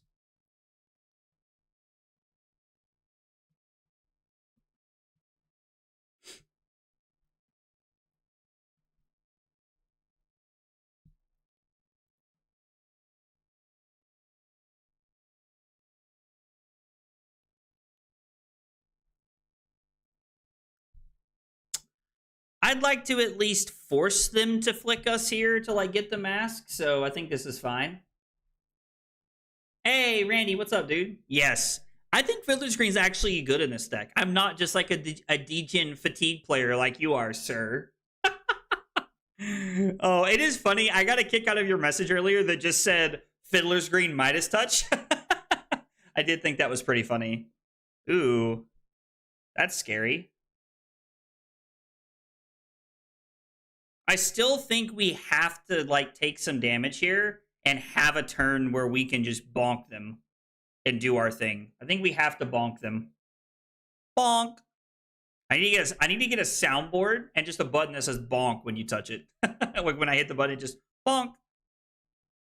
Honestly, playing Lyath, it feels very accurate too. Yeah, so... I mean, I guess with the Wrath, we weren't stopping this anyway. I mean, we're getting hit with Wrath on turn 2. Feels pretty bad. So let's see. They've gone 6 wide so far, and they have 2 more cards in hand. The TF2 Scout bonk sound, that would be good. That would work really well.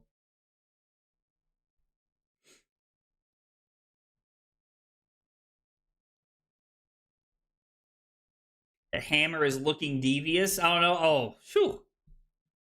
What's that extra blue doing for us? We're going to play Terra Sunder with it.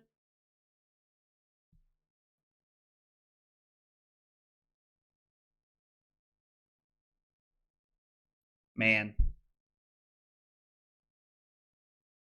It feels bad, but I think we've committed to this line.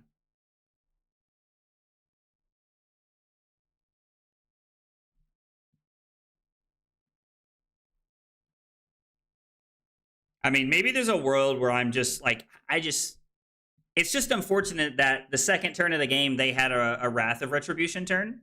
Now, we've drawn 2 Fiddler's Green, you know, in the counter argument of this, like, side of the coin here. So we're going to go ahead and play Terra Sunder.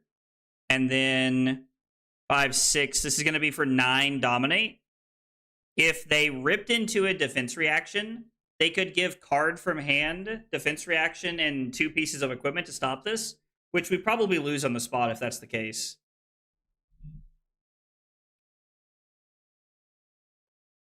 Hopefully they have to take an off turn here because they don't have daggers.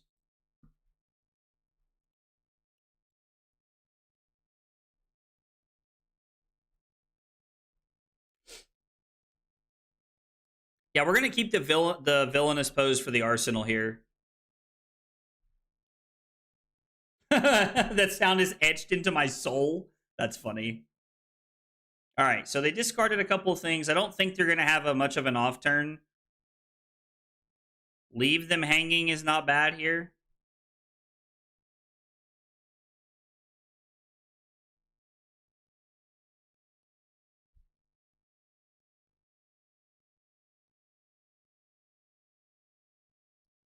So if I was to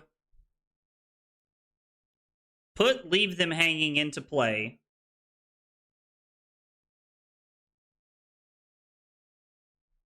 if we played this now, if I pitch Power Play to play Leave Them Hanging, I don't have to worry about blocking Mask, and they don't have a way to get daggers back.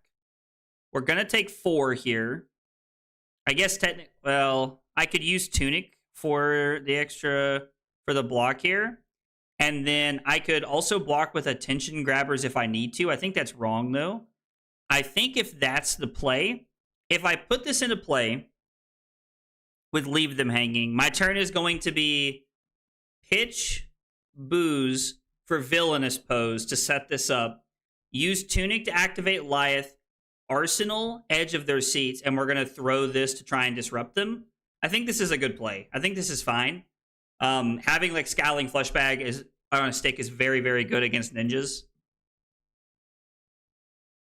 And they're not even if they have a blue, they pitch it to Cinder, I guess, but yeah, we're just gonna take 4.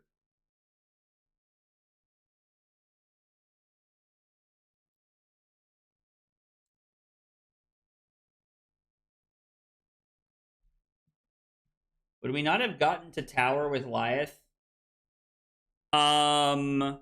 If we played the whole thing, we would have. We would have had to have taken more damage and played this out. We were already taking 2 cards from their hand. I don't really think there's a ton of value in taking more than that. Like, I mean, maybe I'm wrong. I don't know. So this comes in for 7. If we do this, like, I think this is fine. I don't think we were supposed to block with the Attention Grabbers. And the fealty tokens breaking here is really good. Like, whatever they have in their arsenal, they must like it quite a bit. So we're going to offer them 7 and see how they play to protect their arsenal. Or if they just don't care at all.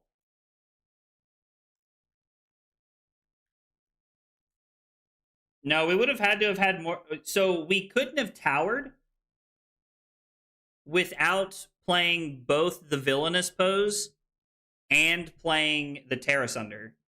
And having both effects seems kind of silly, I think. Like, we were, like, if we had drawn a different pump, if we had drawn, like, a Minnowism, I would have 100% went for the tower, but I don't see the reasoning there, Yeezel, I guess, is what I'm confused. Like, I don't see how we get there without giving up both cards. I guess, like, if you guys can explain it to me, I'm definitely open to being wrong about last turn, but that was the best line that I saw.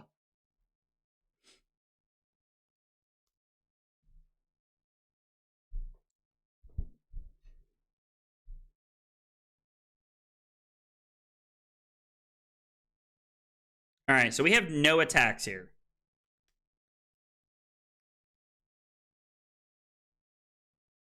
I mean, I guess technically we could always just swing the hammer.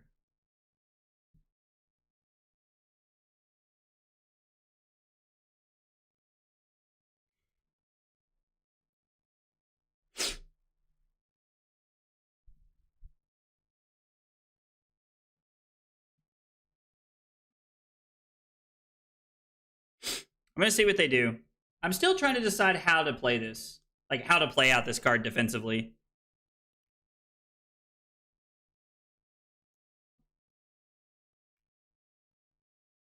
It doesn't tell me if they pick the truth or whatever, so I don't know what's happening.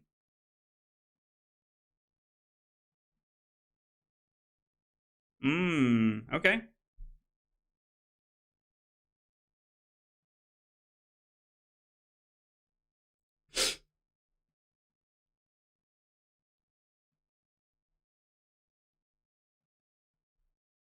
What are thoughts on the games tonight? I think the changes that we made line up pretty well. Like, the decks felt pretty good tonight.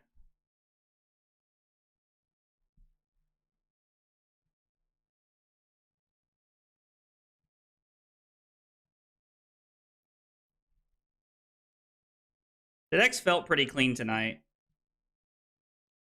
We're just going to block 2 here. Like, it feels like we're right on the cusp of getting back into this game.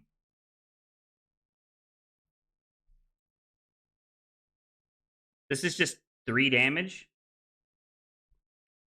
So do I think we're going to... If I put this into play, it pops, and then it's hammer for a bunch, or I could try to set up for next turn. I think we go to 8 here.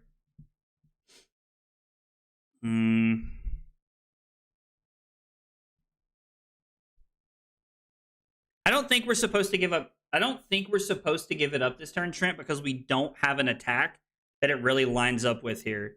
Going to 11 is fine, because what we're going to do is we're going to have +6. We're going to go Cruel Ambition to set up for next turn. We're going to play Booze to set up, and then we're just going to swing the hammer. Like, hammer is basically just like a worst-case scenario.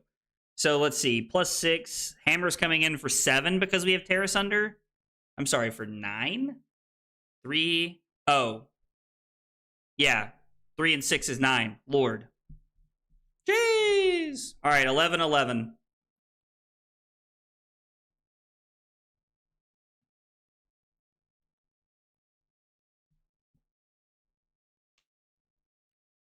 All right. Let's work through our hand here and see what we're doing. So we're probably just going to put this into play. We're going to put the escalate. We're going to put the edge into play. We're going to block with attention grabbers to block 3. The plan is to attack with the beatered, batten, and broken. Battered, beaten, and broken. I don't know why I can't say this. We're going to have 1 might.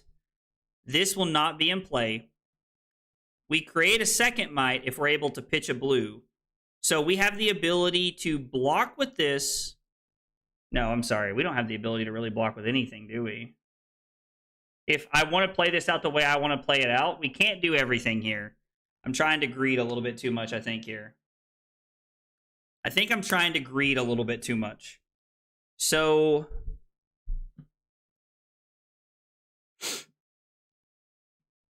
I play this out, pitching overturn the results. We block with this to cover this up. We have 4 cards left in hand. We want to play this card on our turn, play this card on our turn, and activate Lyath, so we need this card. Which means we're able to block with Rampart and activate Lyath to be able to attack for more. The question we have to ask ourselves, I guess we have to no block this if that's the case. I think we're going to take 3 and see what comes after this. I think we're going to no block this. And since they can't flick currently,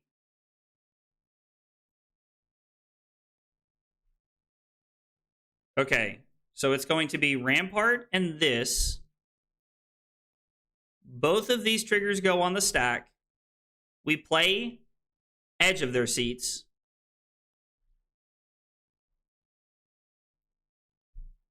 We remove a counter from this.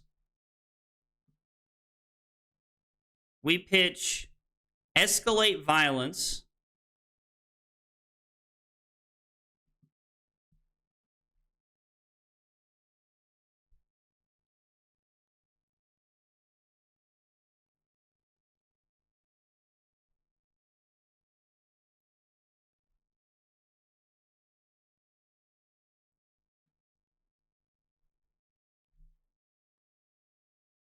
Okay, so there is no way for them to mask this turn.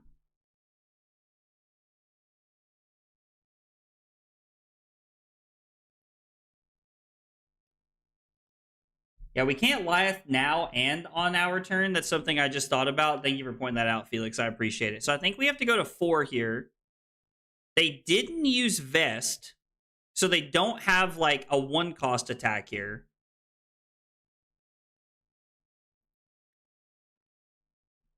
If I block with Tunic, I have 4. I have +9, +12, +15. We take a card and we come in for 16. 3, 6, 9, 11, 12, 13. So they're going to get to keep a card. They only have to be able to keep a blue and an attack to kill me if we go to 1. We are greeding quite a bit to go to 1 here.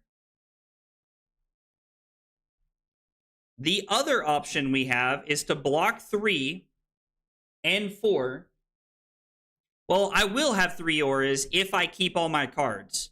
Because I'm going to make a might here, I'm going to make a might here, and I'm going to make a might here.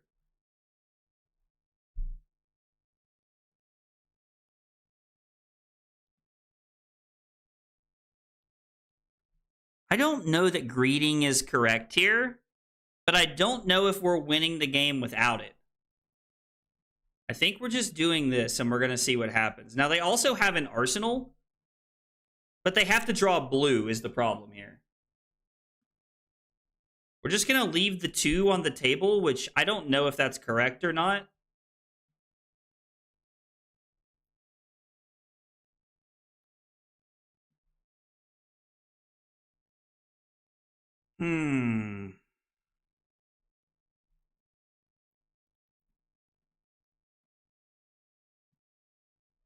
We're also going to wait. Because this is 13, and we take a card from their hand. There's a world where our opponent makes a mistake, and we get to win at instant speed here. We're dead if we don't? I mean, we could still offer quite a bit of damage, right?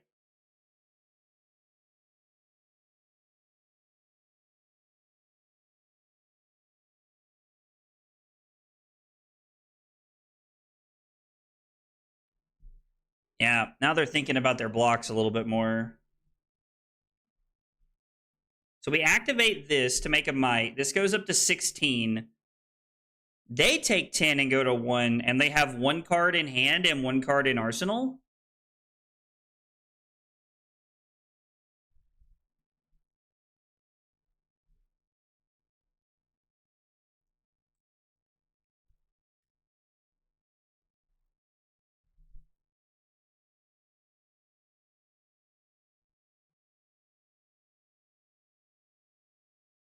I don't feel like we're going to get there with this hand.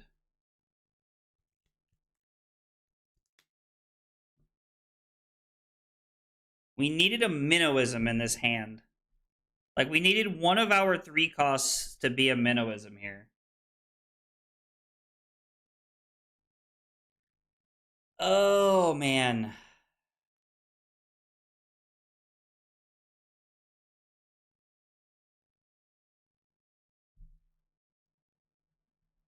We just block with both of these? Activate Lyath, and then we can Arsenal this.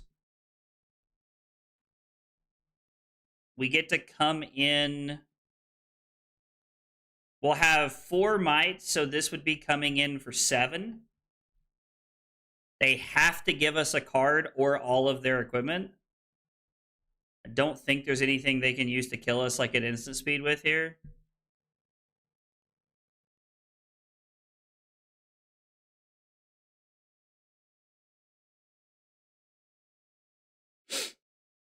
Maybe I'm supposed to block with the attack here instead.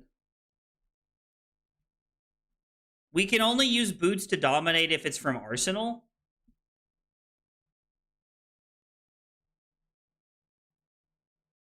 Coming in for 6 and coming in for 7 do not feel the same here.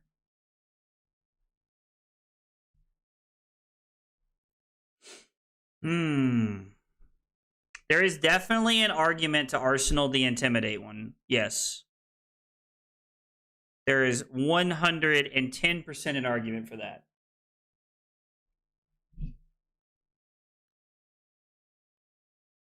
Yeah, you got to keep Flick Knives to try and kill me, which means you got to give me 2 cards. So you might as well keep the chess piece. Block with 2 cards and block with 2 cards and mask.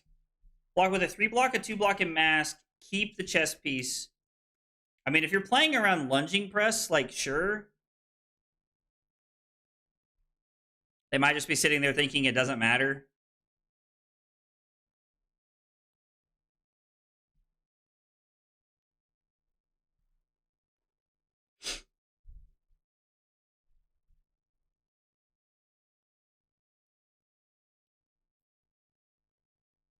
I mean, can we play around empowerment? Is that even like an option for us?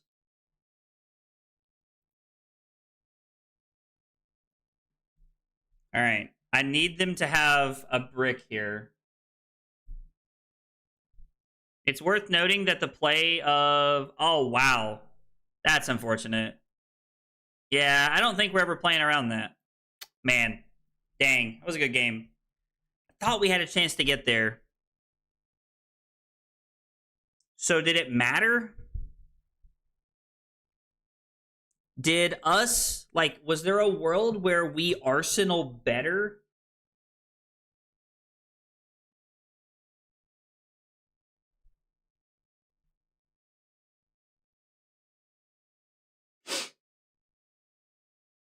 Truth or Trickery, again, felt very mediocre. Fiddler's Green felt really clean. I liked it a lot, that game.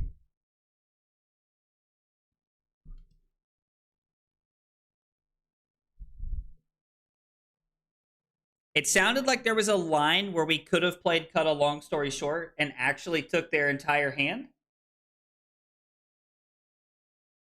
Hey, William, thanks for hanging out. Hope you have a good night. Hey, Will, thank you so much, man. I really like having the beach towel as the background. It's pretty cool. It's a fun decoration to have from a really cool trip. Did you know that now's a great time to like the stream? Thanks, Donald. I appreciate it. Hey, JP, I really enjoyed the game. That was a really good game. I'm trying to figure out if there was a way that I could have won with everything, with how that game played out. So apparently there was a turn where I could have done the tower on Cut a Long Story Short. I'm going to go back and review that one tomorrow so that I can kind of like look back and see what I could have done better there. Truth or Trickery felt very mediocre.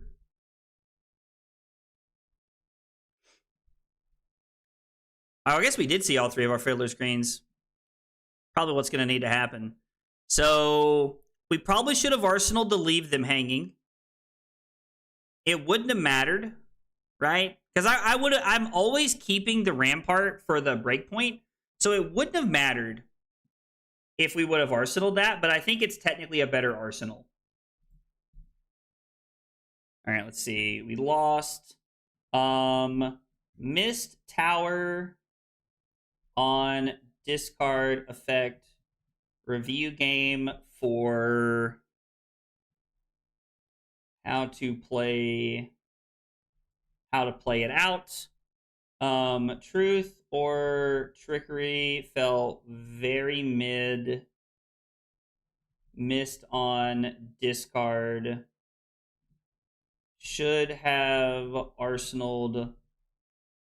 Leave them hanging. Would not have won me the game. Oh boy, I'm running out of room in my notes section. We're going to have to expand here a little bit. I guess this is what happens when you start taking like really, really thorough and detailed notes of like what's happening. All right. Let's play another one. I'm really enjoying the deck and like trying to get like a baseline of what I like and don't like. I think you should have pitched booze to edge of their seats instead of playing it. So play the edge of their seat. Okay. Okay. Are you planning to go to Yokohama? So, see, and I'm going to be honest, Carly and I were looking at flights, and it's another situation like Singapore where they're going to cost a lot of money.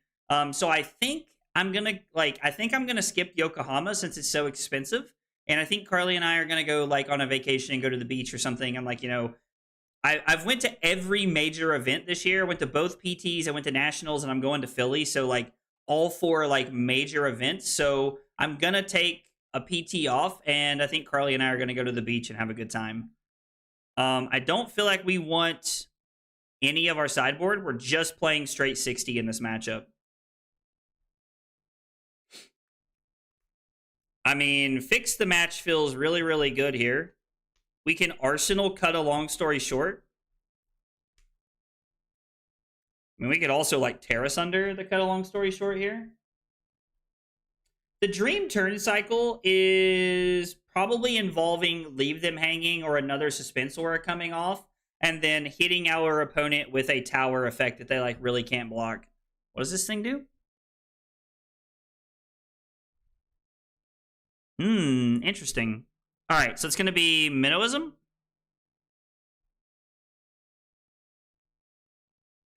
I think this is a good matchup. Like on turn 0, where our opponent wants to block, I think attacking with Fix the Match is actually pretty solid. We only get to come in for 5, but I think it lines up pretty well to be able to go get overturn the results and like force through some clashes here. In a turn where you sent Hammer, had Edge in your hand in your arsenal, and you played Booze instead of pitching it to the edge. Okay. And they also have some pretty low-cost attacks, so we might just be getting mites out of this, but I think that's okay.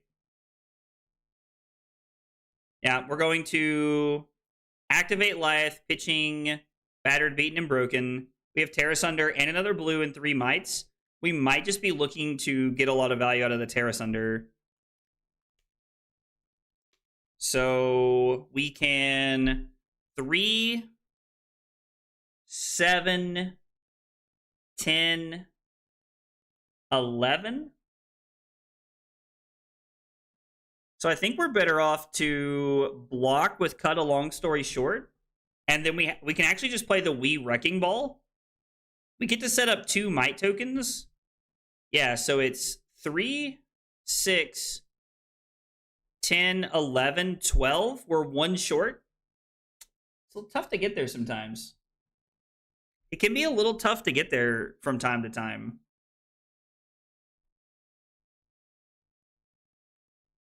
I think I'm just going to block 2. Right? Or do I just want to take 6? I think we're just better off taking 6, right? And then we're just going to play out the whole thing, and we're going to throw the Wii Wrecking Ball with Terrace Under attached to it. Because we need to pitch this for Prime to the crowd. Yeah, we're going to do that. Is siding out Prime the Crowd versus other Super Slime heroes not worth it? Ooh.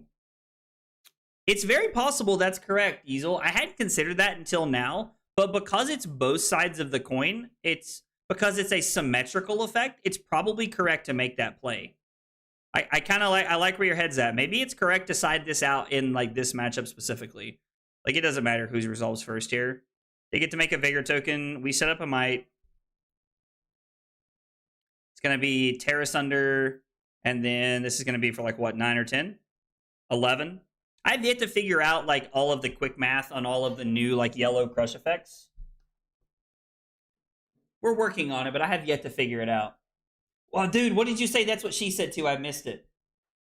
Have you considered Little Bigfoot or Bask in Your Own Greatness? Oscar, I was actually playing Bask in Your Own Greatness and cut it because I felt like it was like a subpar blue. I've not had a chance to try Little Bigfoot because I'm not playing enough 3 costs to be able to pitch to it. Like the only 3 costs that like really fit are Overturn the Results and Terra Sunder that I guess I'm on power play, so maybe like we could be 6, 7. We could be. I don't know. All right, we're getting a lot of equipment. Is this Blade Break? They can actually pay to make my tokens. Not bad.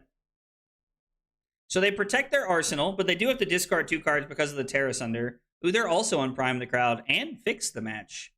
Spicy.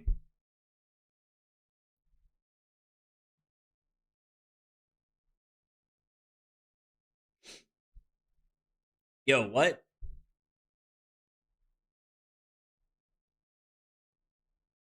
All right, so this is just coming in for 4.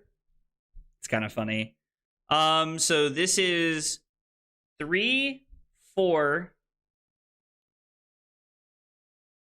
8, 12, 15. This seems insane. Hey, Diego, what's going on? Ooh, should I block here and dominate this? I don't think so, right? Like, we don't need to dominate this. I think this is fine. A gore belching in the wild? Oh, that's so funny. We'll let theirs resolve first. That's fine with me. We're going to play Villainous Pose. We're going to set up another Might for next turn. We're going to play Nimblism. And we're going to come in for 15. So we had to play all of the effects to get to the tower. We're going to activate this. Okay. Yep. And we're currently pushing through 10 damage, and we have 3 Mights for next turn, which is kind of nice. I don't know what the rest of their hand looks like. Oh, we knew they had the sink below. Yeah. I mean, but why should we have dominated that? Like, wasn't just taking their cards like good enough?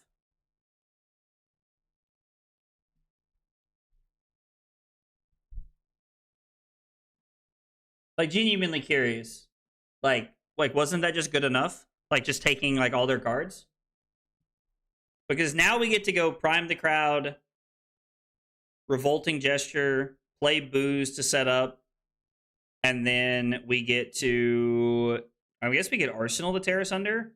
I like Arsenal to Terra Sunder, actually, quite a bit. Yeah, we'll take 3 here. That's fine. We could use the Tunic for Rampart.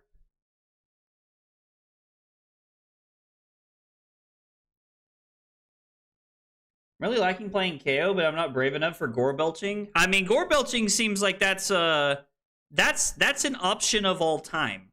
That is an option of all time. I do think Overturn the Results is good enough here on this Fix the Match because we are playing against KO. So I think just putting something that... Oh, actually, do we want to look for something better? Well, we have 2 Might tokens and a Terra Sunder. Do we want to get like a Crush effect here? Like, do we want to get like a Short Shrift?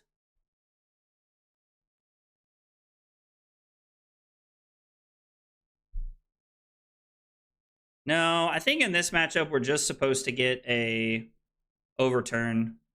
I think this is fine. I don't know. I don't think Pummel's on the table. Oh, they didn't block at all? Damn. Never mind. We shouldn't have got this. So we don't play enough things that we can actually pummel Donald. Is one of my concerns.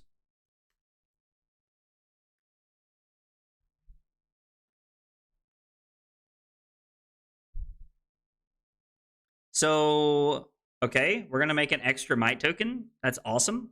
You love to see it. Yeah, it's called short shrift, I swear.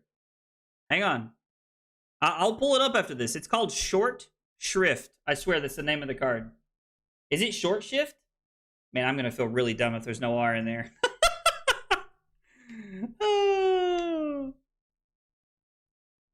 Okay. So they're currently giving +6 to whatever they do.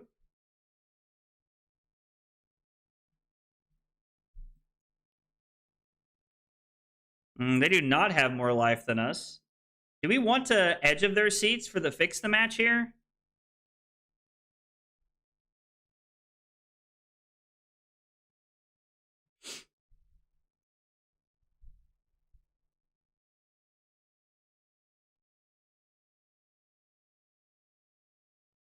I think I'm pretty content just taking 10 here, right? Yeah, I think I'm pretty content with this. I just have no idea what that word means. LOL, that's funny. I think we're going to play this now. Right? I think playing this now is fine. We're going to play booze to set up for a turn. We're going to put a might into play because we get booed. We're going to activate revolting gesture. And then we're going to come in with fix the match. This is coming in for 8. Since we have, what, 2 mites in play and a +5, we're going to go get something a little bit more aggressive this turn. So we have +7 on board, plus we have the Terra Sunder. So we're currently coming in for 11. I think we're going to go get cut a long story short here. I think this is fine. From your inventory and put it into your hand. Interesting. What? Wait, what does this say? Oh, they undid their action? Oh, just kidding. Okay, just kidding. Just kidding. They've redone their action. We're back in business. It is a reviled attack action, so they have to show it to us. Oh. Oh. I mean, imagine tutoring up a bully tactics. That's actually like, that's kind of hot. Tutoring up a bully tactics is kind of hot, dog. That's kind of cool.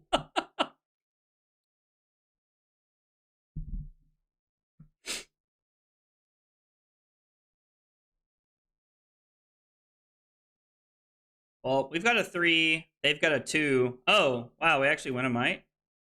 So, we're coming in for 12 now. So, is this like the OTK plan? Like, are they just trying to kill us here?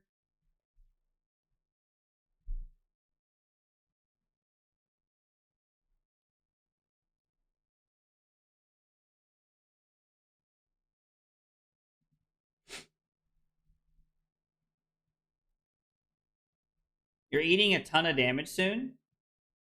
Yeah, we never needed the overturn. Oh, no.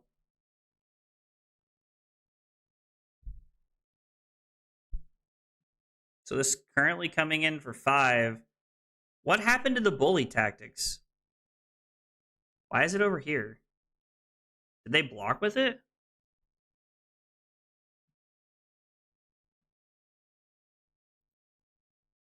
So is this just 5?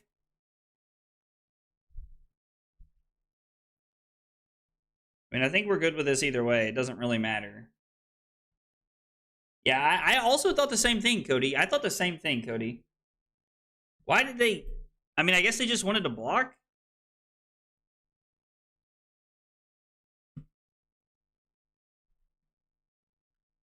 Okay.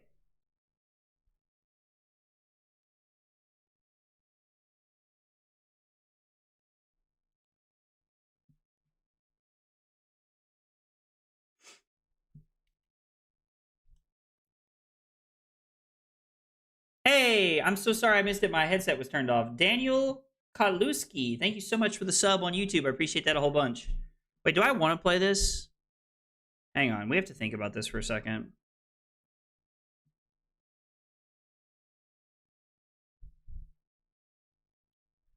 Pitch, battered, beaten, and broken to play this. We're currently coming in for +8. So if I do Revolting Gesture, we're coming in for +11. That would be 14. 15 from the Terrace Under. Arsenal Sadistic Scowl for the win next turn. Yeah, I actually think that Scowl's actually just the wrong play here, as weird as that sounds. And then we're going to play Terrace Under, and then we're going to come in with this. For 15 dominate, on hit, discard a billion cards. You love to see it. Bobby No Hobby. What a cool name. Thank you so much for the sub on YouTube. Appreciate that a whole bunch. Guys, if you are here for the first time or you're new to the channel, we got 3 questions we ask everybody when they're new. What's your name? What got you into Flesh and Blood? And what are your favorite hot dog toppings? Tell me what yourselves. I would love to get to know you guys. Also, on Saturday, I've got my... It doesn't matter, right? Yeah. Got my pre-release on Saturday morning. And then afterwards, we're going to be playing Pleiades in the afternoon. It's going to be at 3 o'clock Eastern time. So if you like Pleiades and you want to hang out and see some gameplay, come chill. Love to hang out with you guys on Saturday.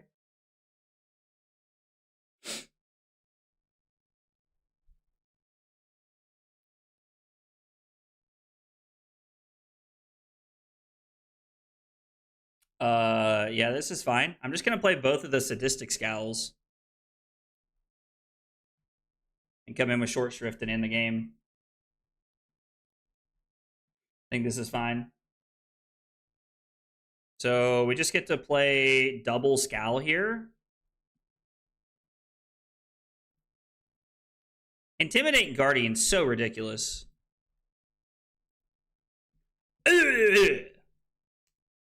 Insane.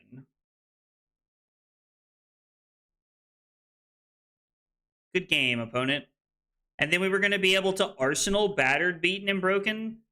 And we were going to draw into Cruel Ambition, overturn the results, We Wrecking Ball, Villainous Pose. So it was going to be play Villainous Pose, pitching the We Wrecking Ball, play Cruel Ambition, attack with this, because we would have had all of the text box online. And it would have been coming in for 8. And then I would have used a blue to play this. And then we would have had Villainous Pose, blue. Yeah, like we were in such a good spot. So I definitely think that there's... I just knocked my shuffling cards on the floor. Dang it. Dang it. Let's go gambling. Sorry, I'm just like throwing quotes at the wall now and seeing what sticks. I think arsenaling better. Like, I need to focus on arsenaling attacks more.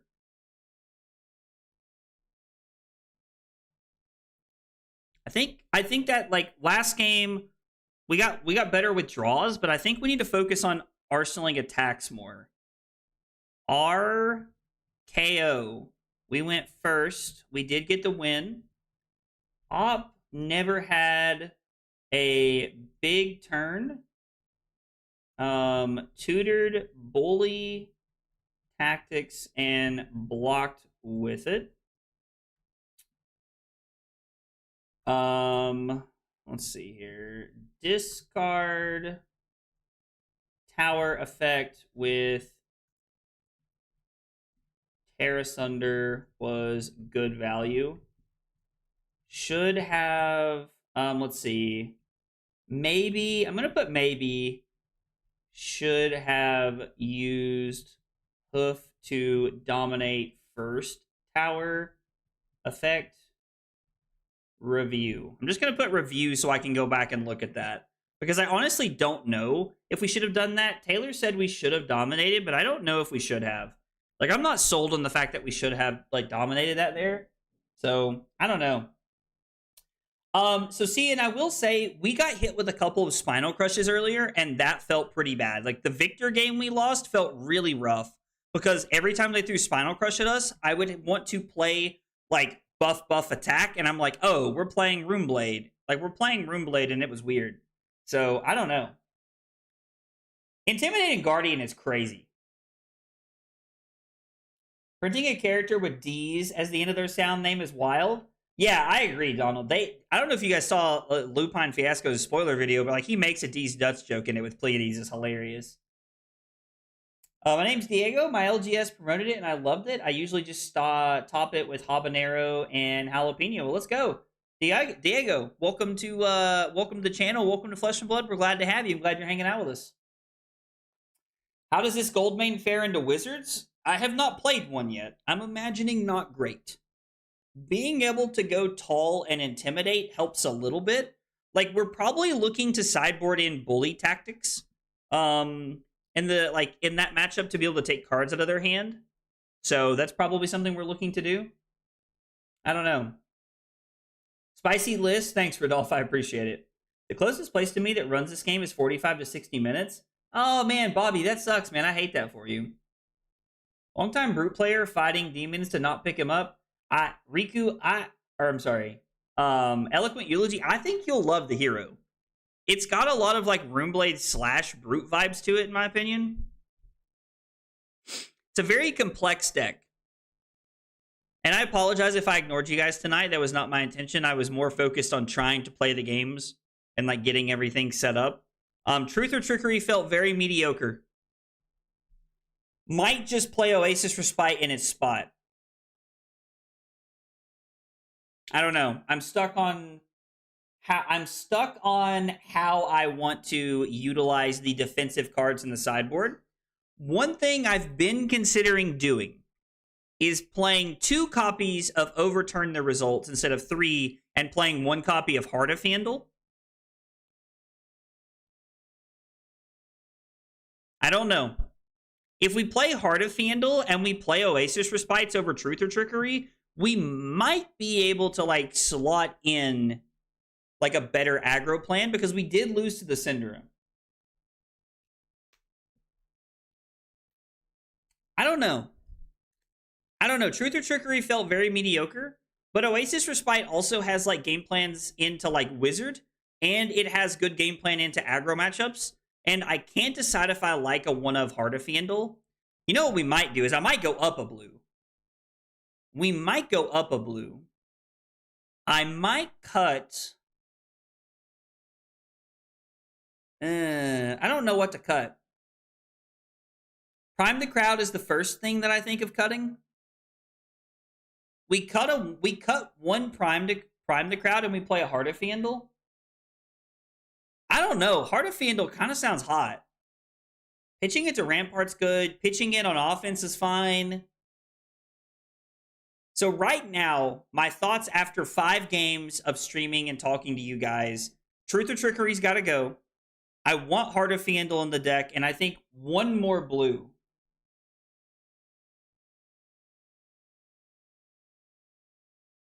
I mean, it would definitely make our no attack hands worse, Casey, but adding more blues I think is fine, because if we have 1 more blue, there's maybe an opportunity where we can arsenal something like an Escalate Violence, or we could arsenal something like a Power Play. So we're giving ourselves opportunities to be able to arsenal more blue attacks, which could line up better. I don't know. Like, it just felt like 1 more blue would have been perfect tonight instead of more. Prime the Crowd was great, but it's also like the least good pump in our deck.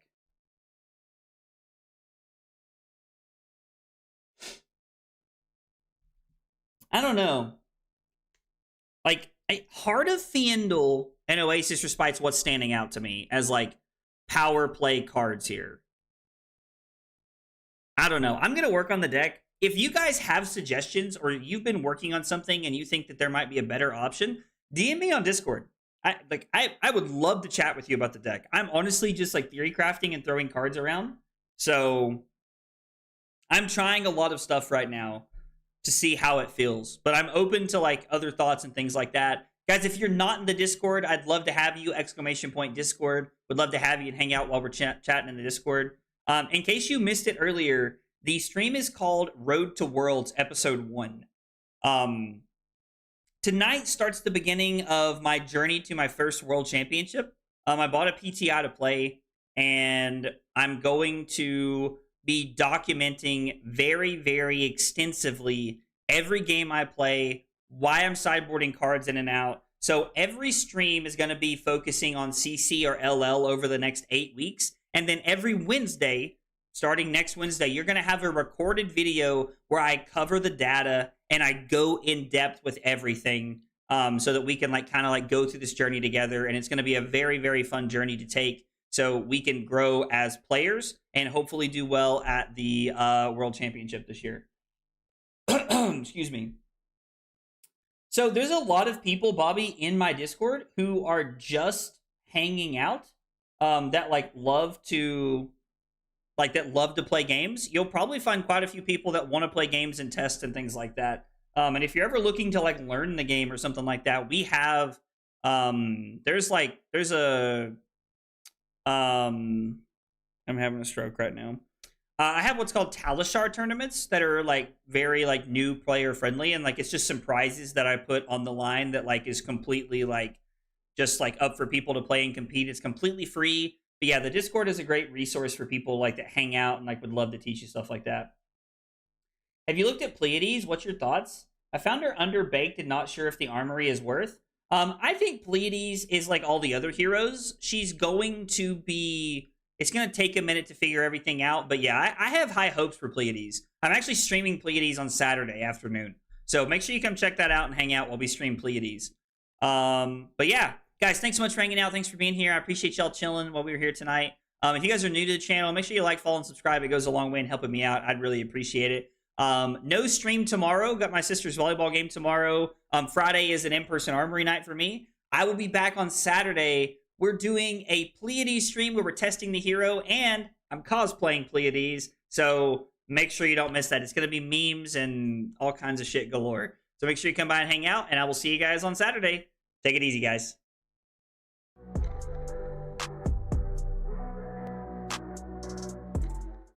Kyle requested 5 subs of water.